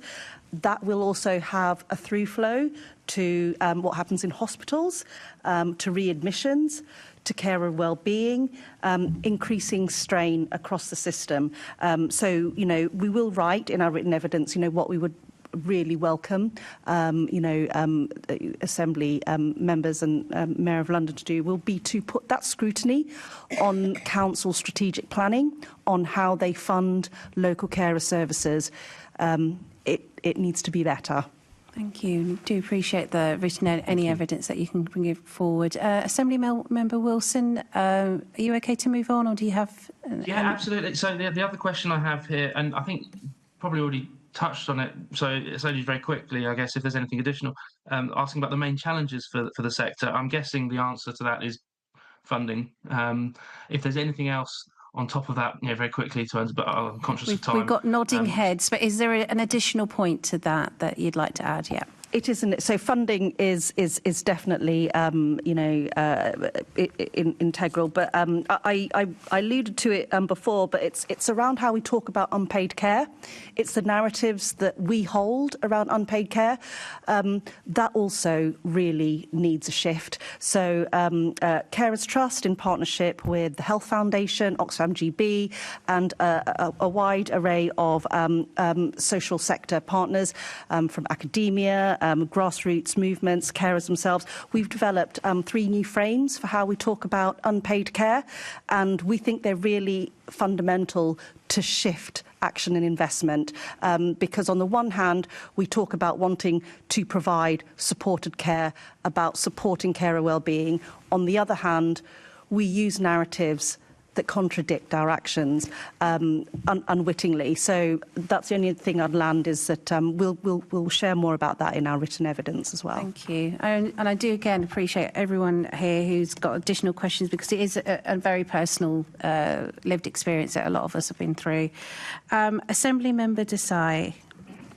Thank you, Chair. Good afternoon. I was going to ask you about the main challenges for unpaid carers when trying to juggle work and care, but I think we already sort of that question has actually been sort of addressed. So, but can I ask you the same question in the London context? Given London's size and unique mixture of employers, are there any London-specific challenges, particular challenges that unpaid carers face? If I could start off with you, Allegra, then John, Ruhati, and if you've got anything to add, Nadia. Housing's a big issue as well. I thought you would say that. Yeah, of course, it becomes there's no surprise. No. But if you're trying to juggle your housing and your caring, and you have a family, and then you're asked to move out of the borough, the borough you live in, how are you going to manage carrying on that caring role as well? So housing, transport, as Nadia said. In terms of employment, it really is something around flexibility. Carers need flexibility from their employers, and I know more and more employers are offering that, but it is a big challenge. They'd be 3, but there are lots more. Thank you, Allegra. Just to give some context from our State of Caring survey, looking at London data specifically, 35% of those who are currently in work have had to reduce their hours at work to provide care, and a further 35% have left work already. So this is not a niche issue. This is a really important issue. And I think I referred to that earlier when I talked about the £37 billion productivity cost of the economy. I think Allegra's touched on some of the specific issues with regards to employment in London. So yeah, transport, housing, the cost of things. One thing I do want to touch on is Carers UK established an employer forum, best practice forum called Employers for Carers, over a decade ago. And we have about 250 employers, some of whom operate in London. I think Transport for London is one, actually. And they are leading the way in showing how being a supportive employer can make a real difference to people's lives, providing people with that flexibility, having a culture in your workplace where you can openly talk about your caring responsibilities and trying to remove some of the barriers and stigma around that does still exist around being a carer. Having a supportive line manager is absolutely crucial, and being able to have those conversations with people where you might need an hour flexibility at the end of the day to take your mum to a hospital appointment or to ring up a service to have that conversation that you need to have. Can be absolutely key. In terms of employment rights, Carers UK has long advocated for much stronger employment rights for carers. We supported and were pleased to see the introduction of the Carers Leave Act in April 2024, which provides a week of unpaid carers leave for people who are juggling work and care. So that's 5 days a year that people can take off to manage their caring responsibilities alongside work. We think that needs to go significantly further and should be absolutely definitely enhanced to a paid leave provision before the end of this Parliament by this government as a national thing. We also need more flexibility at work. It's good that some of the provisions in the Employment Rights Bill will provide some additional flexibility, but I think we need to go further and faster. This is a really key economic issue. The final thing I'll say is we have testimony from employers that supporting their employees is not just good for their workforce, it's good for them, for their bottom line as businesses. Companies like TSB, Centrica, who operate British Gas, and Phoenix Group, who are often more commonly known as Standard Life, so really big corporate employers, have done some of the kind of leading businesses when it comes to supporting their workforce to juggle work and care. They say that providing that flexibility, having that culture in place is good for their retention, it's good for their bottom line, and it's good for their business generally. We think more people should learn from those examples, and we're encouraging the government to encourage more employers to do it. And I think one of the recommendations we'll give at the end when we come on to what the Mayor could do is to try and foster a more caring culture among the employment community in London. Would be a really good, important step forward. So, if I come to Rohati, as the Employment Relations Flexible Working Act, John, made it easier for London's unpaid carers to balance work and care. That piece of legislation came into effect today. You put your mic on for me, please. Thank you. Apologies. That piece of legislation came into effect in April 2024, so I think we haven't got as much evidence around that specific piece of legislation. What we know about the unpaid carers leave provision that was introduced at the same time was people cannot afford to take unpaid days off work. We've heard from people on this panel today about some of the financial challenges that people are facing. So far too many people aren't able to access that right to take some days off to provide care from work because they can't afford to do it. So they're still relying on their annual leave or they're taking sick days, which is why we think it's so important that the government goes a step further and introduces at least 5 days of paid carers leave. So the same two questions to you, Rohati. The London-specific challenges that unpaid carers face, and also has the Employment Relations Flexible Working Act made a difference? Thank you, Unmesh. So I think I just want to focus on the cost of living. I think in London is particularly acute for London's unpaid carers. So John's spoken really well about the fantastic work that Carers UK are doing for carers, working carers in employment. I just want to share evidence around the need for specialist employment support for carers who are returning to employment, so kind of a different phase of returning to the workforce. So we, Carers Trust, we ran Working for Carers with our partners across London. It was a 7-year programme running between 2016 and 2023. It was a programme to support carers to return to the workforce. By the time the programme ended, it supported about 1,300 carers. At the beginning of the programme, 82% were economically inactive enrolment, but by the end, half had begun job searching, 59% had completed training, and 13% had entered education, and a quarter had found paid work, and 72% of those who'd found paid work had sustained employment for at least 6 months. So kind of cost of living for carers who are able to return back to work because their caring circumstances have changed. I think one of the things we would really support, want the Mayor to do is to promote the need for specialist employment support for carers, working closely with local carer services. We've got a model that works, and we'd love to be able to share more of that. And your thoughts, Nadia? Thank you. Well, I actually have quite a lot to add to this because I very much agree with all the statistics that have been mentioned. But what I also would like to see is a greater awareness amongst employers, because from my perspective, having a huge gap in your employment history is actually quite a disadvantage. In fact, it's a proper barrier. Very few employers have really embraced the new legislation and have welcomed actually having carers on their staff. When I was in paid employment, all my annual leave went on actually my caring role. I wasn't on going on holidays. It was actually arranging hospital appointments to coincide in a week's time where I was simply going to the hospital every day. Yes, I know my situation might be unusual, but might not be. And I think when I consider the fact that there are actually charities that support and enable people leaving the prison service into employment without many questions asked. And I know how challenging it is for unpaid carers to actually find an employment and to stay in employment. The contrast is very, very stark. So we do need that support and partnerships built with employers who would provide those almost like an apprenticeships for young people, giving unpaid carers who have come to the end of their caring role, perhaps if obviously they've the people that they looked after have been, terminally ill, to actually enter the employment world and remain there. Understanding and awareness is very much lacking. I was forced to give up my job purely because, I was working for a company that had a lot of American clients. If I'd kept the afternoon, if I took my lunch break and to take my parents to the hospital, by the time I returned, the infrastructure just isn't there because hospitals don't see you on time.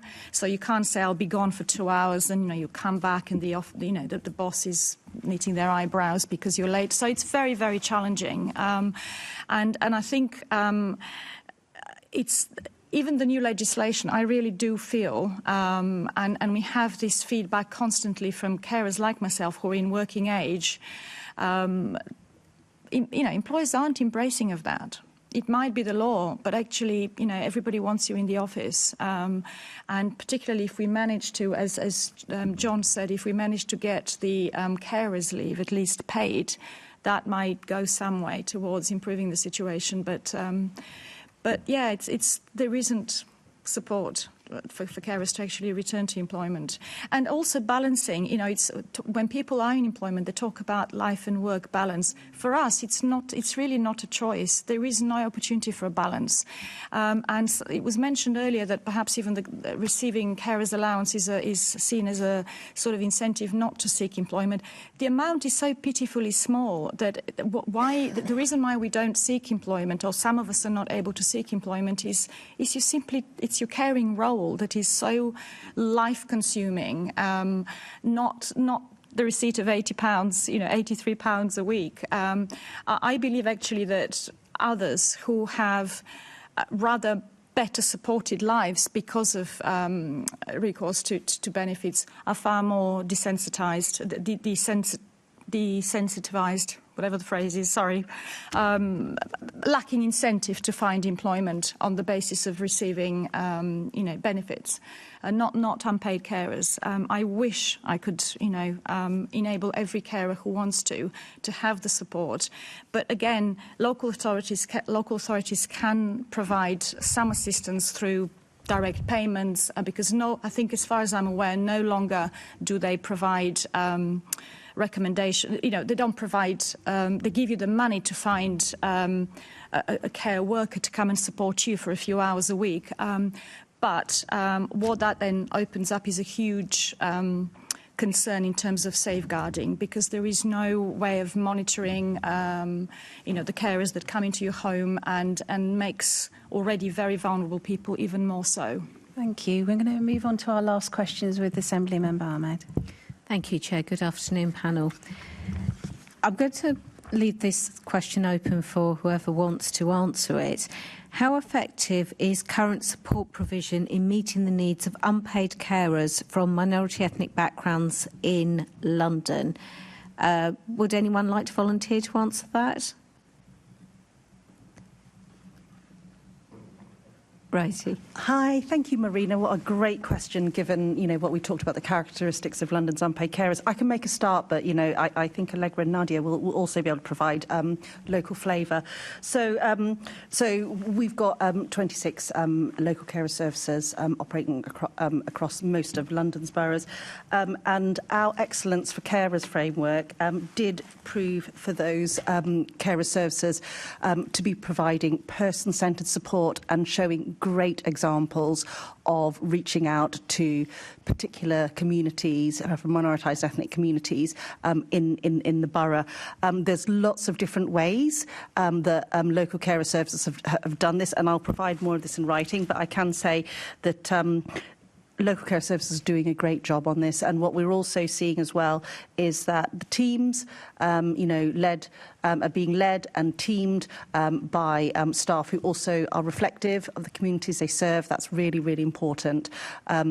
We know from our research, our Carers Trust research, as well as kind of wider research, that often unpaid carers from minoritised ethnic community backgrounds are least likely to access statutory support and more likely to access support from the community-based organisations. So it's really, really important. Not saying that everything is perfect. At Carers Trust, we work really closely with our network around equity, diversity, inclusion. We spotlight great and emerging practice, and we share that. But I would say that the provision for minoritised ethnic communities is diverse, more to do, but very kind of person-centred. Allegra might want to talk more about kind of specific examples that she's done. Yeah, I'm just thinking, so we run something called the Black Carers Collective, and that was actually asked for during COVID by a group of black carers. And as you say, you know, it's just, if you're from a minoritised group, that's just another barrier for you to get through. You're already a carer, so there's a barrier.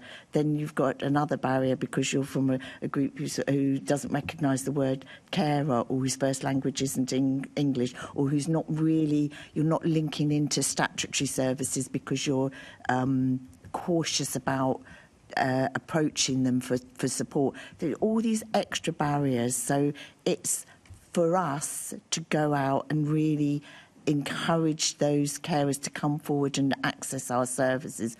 One of the things we did at Camden Carers, apart from the Black Carers Collective as well, is we work with a lot of our partner groups that already support a wide range of different ethnicities and minoritised groups, and we've done a two-way transfer of information. So we go in and explain who carers are, because often that's just not a word people use. I mean, we all struggle with it. So, you know, if you come from another ethnicity, often you're not going to, it's just, you're just doing what comes naturally.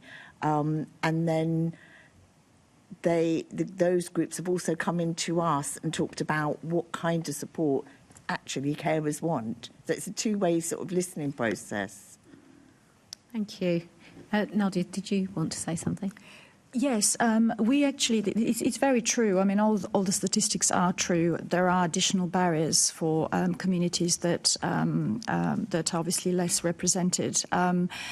What we do, and I'm particularly proud, what we do at Carers Network, we actually have, we dedicate some of our funding to increase our community outreach, to reach, and I hate that phrase, hidden communities or hard to reach, because they're not hard to reach. We just haven't worked out better ways to reach them.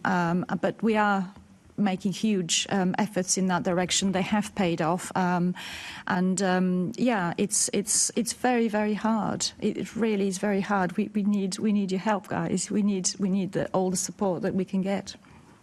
Thank you. And I hate that phrase, hard to reach communities, because actually I don't think they are hard to reach. It is about how you find the ways to do that. My second question, and again, whoever wants to answer this, what more can the Mayor, central government or local government do to support London's unpaid carers? John. Thank you, Marina. I'll try and be quick, because I know we're very short of time. You can always put things in writing afterwards, so don't worry. Yeah. I think the Mayor can provide some really, really important strategic leadership and recognition. We'd really like to see a London-wide carer strategy developed that kind of covers lots of what we've talked about today and sets really clear goals around identification, financial well-being, health and employment. You know, we think the Mayor can play a really key role in supporting initiatives like Carers Week, which happens every year in June, and Carers Rights Day. Next year, the theme for Carers Week is going to be around building carer-friendly communities, and we think that the Mayor could play a real role in galvanising people across London to get involved in that. I think the GLA could do more to demonstrate itself as an exemplar employer. Appreciate the Assembly already does offer 10 days of paid carers leave, which is fantastic and is what we're hoping to see introduced as a statutory commitment. But things like becoming a carer-confident employer, which is one of the things that is one of the accreditation schemes that achieving the highest level of that would be something that we'd really encourage, but also becoming a member of Employers for Carers. And then we talked about some of the other things, so about travel concessions, whether that could be explored. And we also talked about a register and that greater identification. But I'll stop there from the Mayor's perspective. From a national perspective, we think there's a lot that the government needs to do. We're looking for a national carers strategy, absolute reform of carers allowance and associated benefits, long-term sustainable investment in social care. We've heard about the challenges that local authorities are having because we have not fixed that problem. For successive governments have not fixed problems with social care, and greater employment rights would be the four things that I would really emphasise. Thank you. Does anyone else want to come in?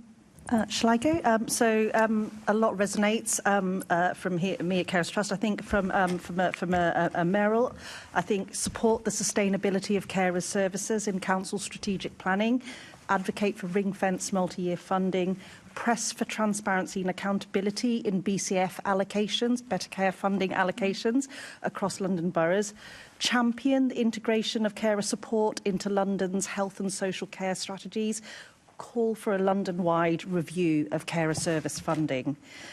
We'd also really welcome a mayoral support for service models and interventions at work. So I've talked to you about the specialist employment support. That would be one.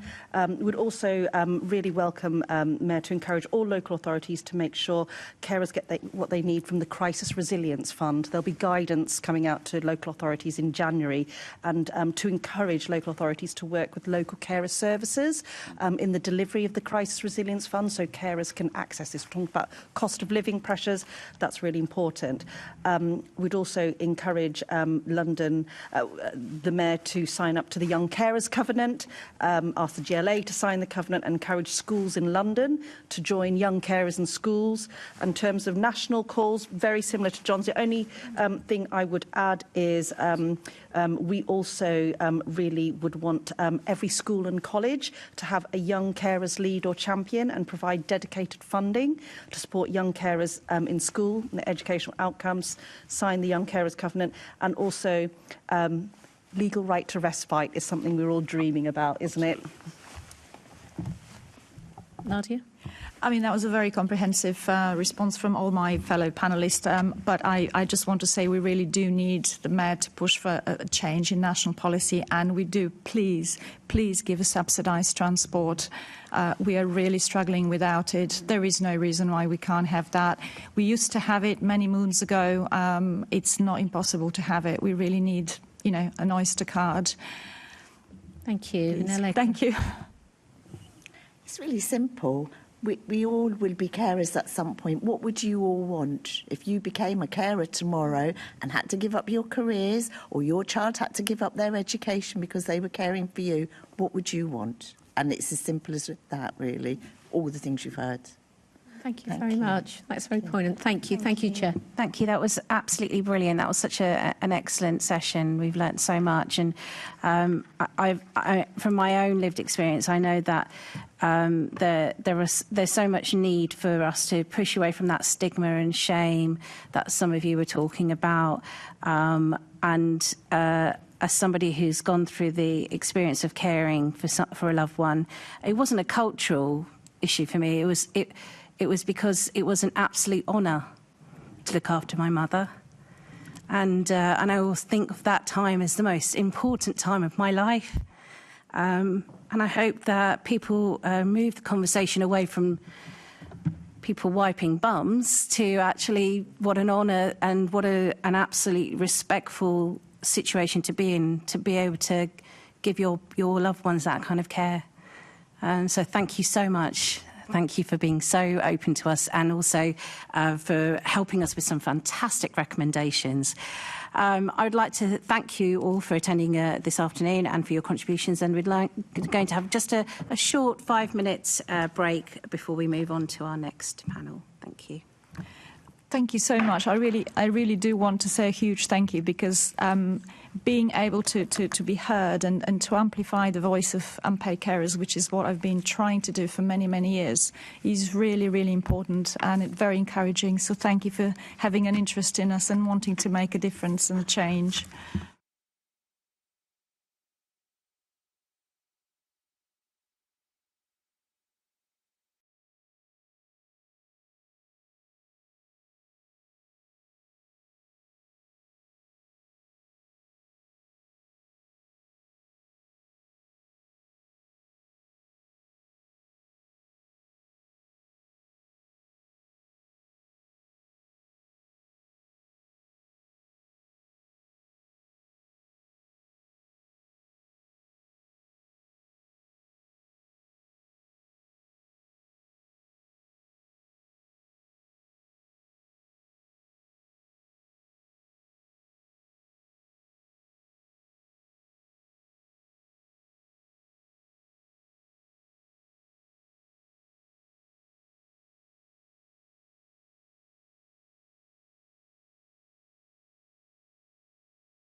Yep, right.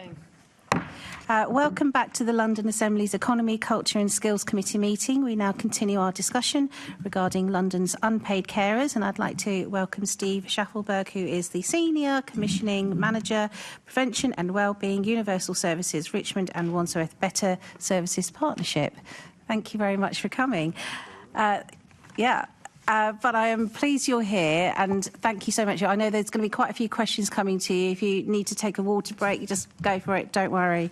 I'm going to combine both of my questions to start off with about the main ways in which your local authority is supporting unpaid carers, but I also want to know about the challenges ensuring that unpaid carers receive a carers assessment and a support plan.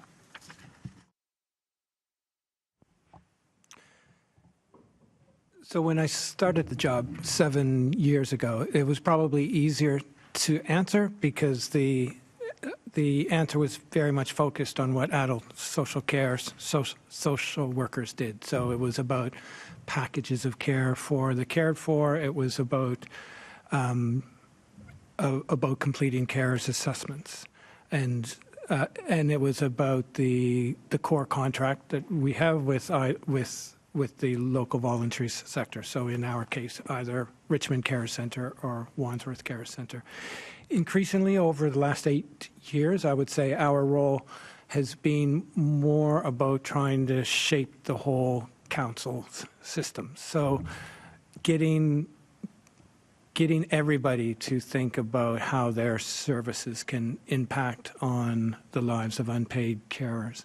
There was a great interview that Andrew Marr did with Dr. Saul Becker, who's some of you may know, and an answer that he gave to one of Andrew Marr's questions really inspired us, which was, what is the one thing that you want to see local authorities do? And he said, ask the golden question. Whenever you are creating a new service or changing a service, ask the question, how is this going to improve the lives of unpaid carers? And if you can't answer that, go back and figure out an answer. So we've taken that approach with our colleagues in parking, in housing, in welfare benefits, children's services, leisure, arts, trying to get everybody almost treating unpaid carers as a protected characteristic.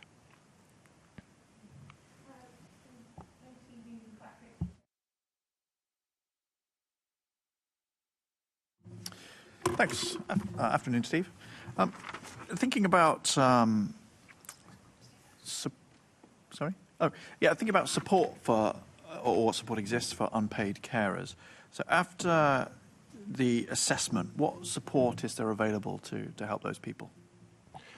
So for most unpaid carers for most carers assessments, the support is mainly information and advice. So it's signposting to either council services or local voluntary sector services that can support them.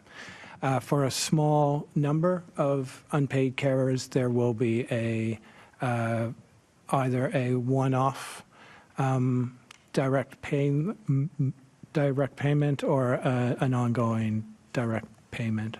But that's very much in the minority. A carers assessment can often lead to more care for the cared for, but that would go on to the package of care for the cared for. And thinking about obviously respite care, which is one of the forms of support that people may have, such as it is. We heard from the earlier panel that it often doesn't amount to very much, but such as it is, what are the challenges associated with providing respite care to people with those unpaid caring responsibilities? So similar to the last group, the challenge is just that the demand far outstrips supply. We increasingly we talk about short breaks rather than formal respite, because most respite for most carers is whatever an unpaid carer defines as something that's giving them a break. For some, that'll be home-based respite or a day center respite. For others, it might be, for instance, we have a very small grants program with Richmond Carers Center. They will have a conversation with an unpaid carer, and then they can give up to £400 for a short break. Sometimes that's respite, but we found when you leave it up to the unpaid carer, they come up with amazingly creative things. There was one that I like to talk about, which was a daughter looking after her mother. She hadn't had similar to Nadia, she hadn't had a holiday in years. She used the £400 to fly her sister down from Scotland, who stayed with the mother for 3 weeks while she had a holiday. So it's the challenges of the formal respite are demand outstrip supply, which is why we try to be creative and look at other ways to provide short breaks. Can you give us a sense of, it sounds like it's quite a broad category encompassing all sorts of different things, like, as you say, support in the home, maybe support where the person they're looking after could go somewhere else for a while and allow them to, have some time to them, allow the carer to have some time to themselves. So are these things then usually driven by the council saying, what's the menu, like these are the 2 options we give, pick one of those options? Or the example you gave there, the carer themselves seem to have some ideas. In practice, how do those, is there a way that those things can be funded, or is there a flexibility in the system to allow such funding as there is to be used creatively? So I'd like to think so. So I'm on the commissioning side rather than a front line social worker, but all of our social work practice is based on strengths-based practice. So what that really means is that the social workers, this social care staff will have a conversation with an unpaid carer about what their needs are, what their desires are, looking at building on strengths, either their own strengths or assets that are in the community. So in an ideal world, the unpaid carer is leading that discussion.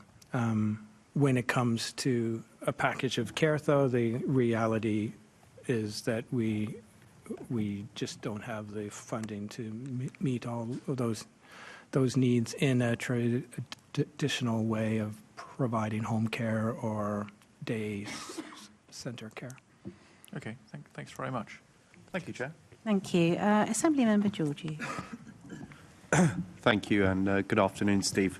I feel like you've addressed quite a bit of this already, but please feel free to add if you've missed anything else. So what are the main financial challenges for unpaid carers in your borough, and to what extent are you able to provide to support them? So like the other group, the main financial challenges are cost of living pressures. We know that a lot of unpaid carers need to either go down to part-time work or stop working. I think one of the ways that really manifests itself for us is we have some wonderful day services in the boroughs. If you're a self-funder, what we are seeing is people are presenting much later. So, for instance, if you're caring for somebody with dementia, one of our charities, Home Link, which offers a dementia day service, since the cost of living challenges, they're seeing families bringing their loved ones at a much later date because they just can't afford the day costs or the weekly costs.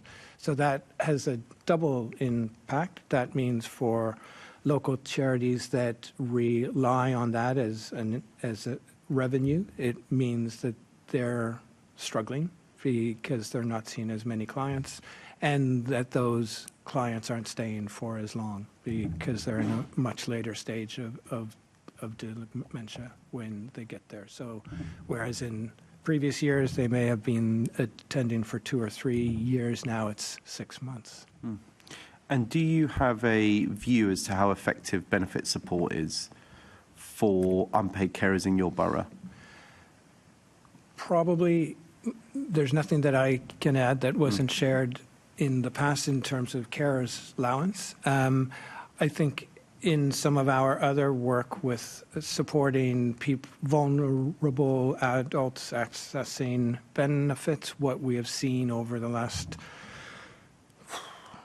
3 or 4 years is the complexity of the system, is meaning that the support needs to be more specialist, and that they're a lot more time consuming as well. So our benefits advisors who are employed by local voluntary sector organizations that we fund are spending longer with each client and are needing to do a lot more appeals, and just the complexity. It's not just one issue anymore, it's a benefits issue, it's a housing issue. Yeah. Okay, thank you. And finally, and I feel like you've addressed it with your HomeLink response, to what extent are unpaid carers in your borough able to pay for paid care to help them with their caring duties? Richmond is known as an affluent borough, although obviously there are pockets of deprivation similar to Wandsworth. I think what I said earlier is true in both boroughs, that we're seeing more unpaid carers go for longer periods of time looking after their loved ones without accessing support, because they just don't have the funding, they just don't have the money to pay of course. for it. Okay, thank you so much. Thank you, Chair. Thank you. I just want to mention that there are other councils I'm sure you work with, and you are aware of some of the programmes that they have. So the Newham Carers Small Grants Programme, Waltham Forest All Age Carers Strategy Programme, and the Hammersmith and Fulham Free Respite Care. Obviously, I know that you're not an expert on those particular offers, but is that something that all councils are trying to work out, or what is the best care approach? And have you seen these working well within those other boroughs as when you're reflecting on your own service? Yeah, so I'm probably more qualified to talk about some of the similar services that are in our boroughs. There's not as much looking across at other local boroughs as perhaps there should be. We do meet as a commissioning group every couple of months. In Wandsworth, we do have a respite provision, which is funded through the Better Care Fund, which provides up to 52 hours of respite over a 9-month period. I have no idea where the 52 hours came from or where the 9 months came from, but that's on an annual basis. What we find with Wandsworth Care Centre, who administer that service, is if they just gave it to everybody, they would be out of funding for it within the first couple of months. So they need to be quite particular with the conversations that they're having to ensure that the people that really need that respite are receiving it. The reality is that everybody needs that respite. I mean, if you speak to unpaid carers about what they want, the first thing is good care for their loved one. Second thing for themselves is respite, short break, respite. Thank you. Assemblymember Desai. Good afternoon, Steve. But 2 questions to ask you. So unpaid carers across Richmond and Wandsworth have access to a range of support, including counselling and peer support groups. What are the current main priorities for unpaid carer support across these two boroughs, Richmond and Wandsworth, and why? So in both boroughs, we've taken a different approach to both boroughs. When I started, we had carers and young carers as strategies. What we've done over the last couple of years is we've replaced those strategies with unpaid carer charters. The difference being that the strategies are your typical strategies, 70 pages long. The charters are one page, and they are based on what unpaid carers have told us. And which we've grouped into themes, and those themes are which really become the priorities. So those themes are identification and recognition, supporting the health and well-being of unpaid carers, supporting unpaid carers in education or in employment, and supporting carer-friendly towns. So those are our priorities in the two boroughs. Thank you. And what feedback have you received from unpaid carers in your borough about the support currently on offer? And what type of support do they most value? So I'll take the most recent example, which is the Richmond Carers strategy. We had over 250 unpaid carers respond to our consultation about what are the most important things for them. Sorry, what was the second part of the question? What type of support do they most value? Right. I think they value, they appreciate everything. They want more of everything. So our Wandsworth Care Centre, Richmond Care Centre, they both provide a lot of one-to-one emotional support, and part of that is just about recognizing. It's similar to what one of the guests said today, that she really valued the opportunity to have been recognized and to talk about the issues. Carers in Wandsworth certainly value the respite care. The other thing that unpaid carers, if I was to say the three things that they want most, is good care for their loved one. Second is respite, short breaks. The third is to know that if anything happens to them, that their care for is going to be looked after. And that's often, previously, and we still have something called a carer's emergency card. So as part of the carer's assessment, an unpaid carer says what their contingency plan is.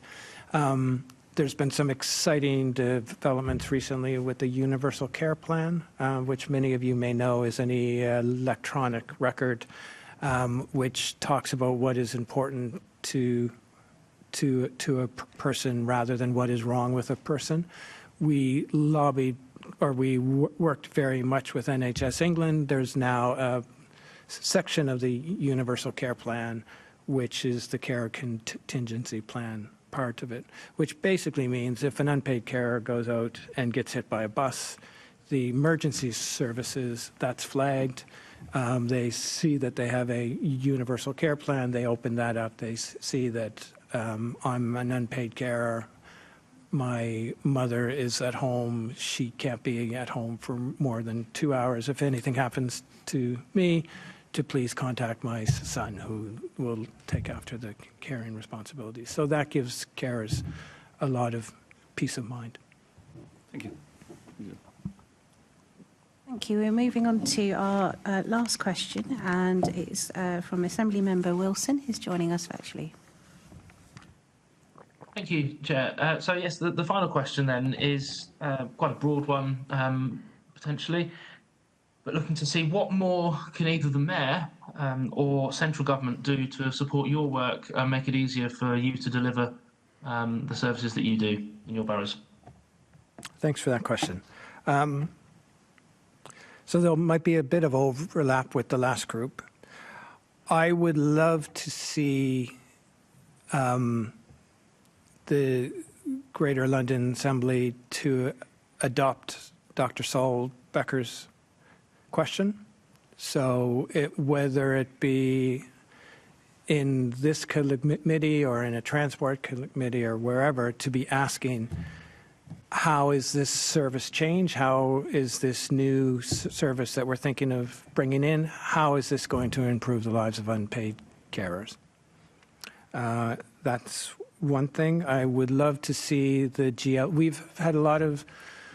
We've worked closely within Southwest London as we received some funding from the Department of Health to do a comms campaign around normalizing caring and talking what kinds of messages work. We worked with a comms organization called Claremont. I think a London-wide conversation about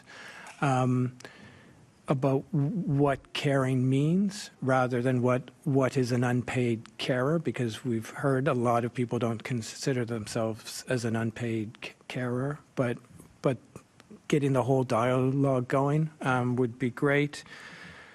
Loved the talk about transport for London, but I think that can be taken further in terms of leisure.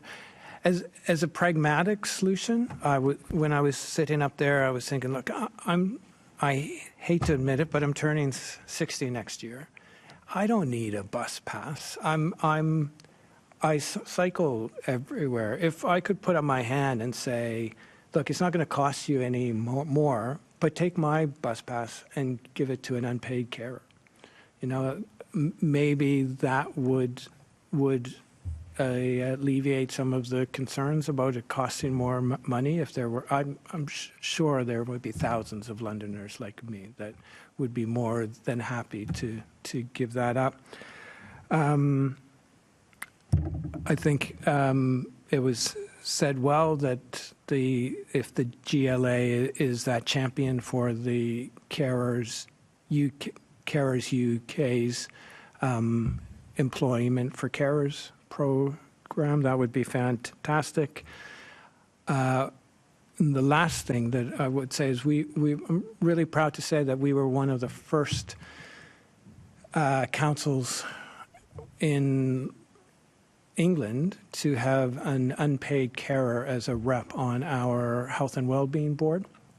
In most health and well-being boards, they kind of lump unpaid carers with the voluntary sector, so the voluntary sector rep, but it's a completely different dynamic. And especially in Richmond, we've been, it's a really difficult job to fill, but it's an incredibly powerful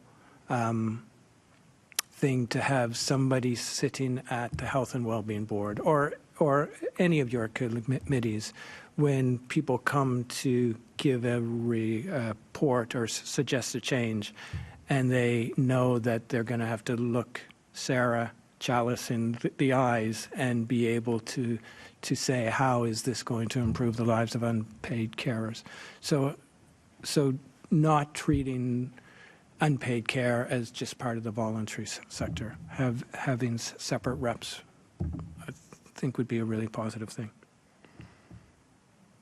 Thank you very much.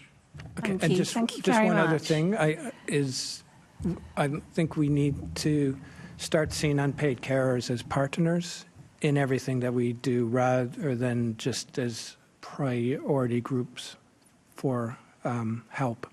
We've heard the stats that unpaid care is equal to a second NHS. Another way of putting that is it's 8 times the budget of social care. So going back to your point earlier, if God forbid we ever mobilized all unpaid carers to step away, the social care system in local authorities would collapse. Thank you, Steve. I mean, we really appreciate the fact that you're here today. You've done a grand job on your own. You know what it feels like for the mayor to be. I hope we weren't grilling you too much. I thought it was. I hope we've. No, you weren't grilling me. No, but thank you very much, and we really do appreciate everything that you've said and all the recommendations. We have now reached the end of the session. I would like to thank our guests for attending this meeting and for all their contributions today. The committee has a few more brief items of business to deal with, and I kindly ask our guest to remain seated for just for a moment while we just go through these proceedings. It won't take long. Can I ask the committee to note the report and the discussion? Thank you. Can we also delegate authority to me as chair in consultation with the party group lead members to agree any output arising from the discussion? Thank you. Can I ask the committee to note the work programme? Thank you. And the next meeting of the committee will be held on the 12th of January, Happy New Year, at 2 o'clock in the chamber at City Hall. I have no urgent business, which concludes today's meeting. Thank you.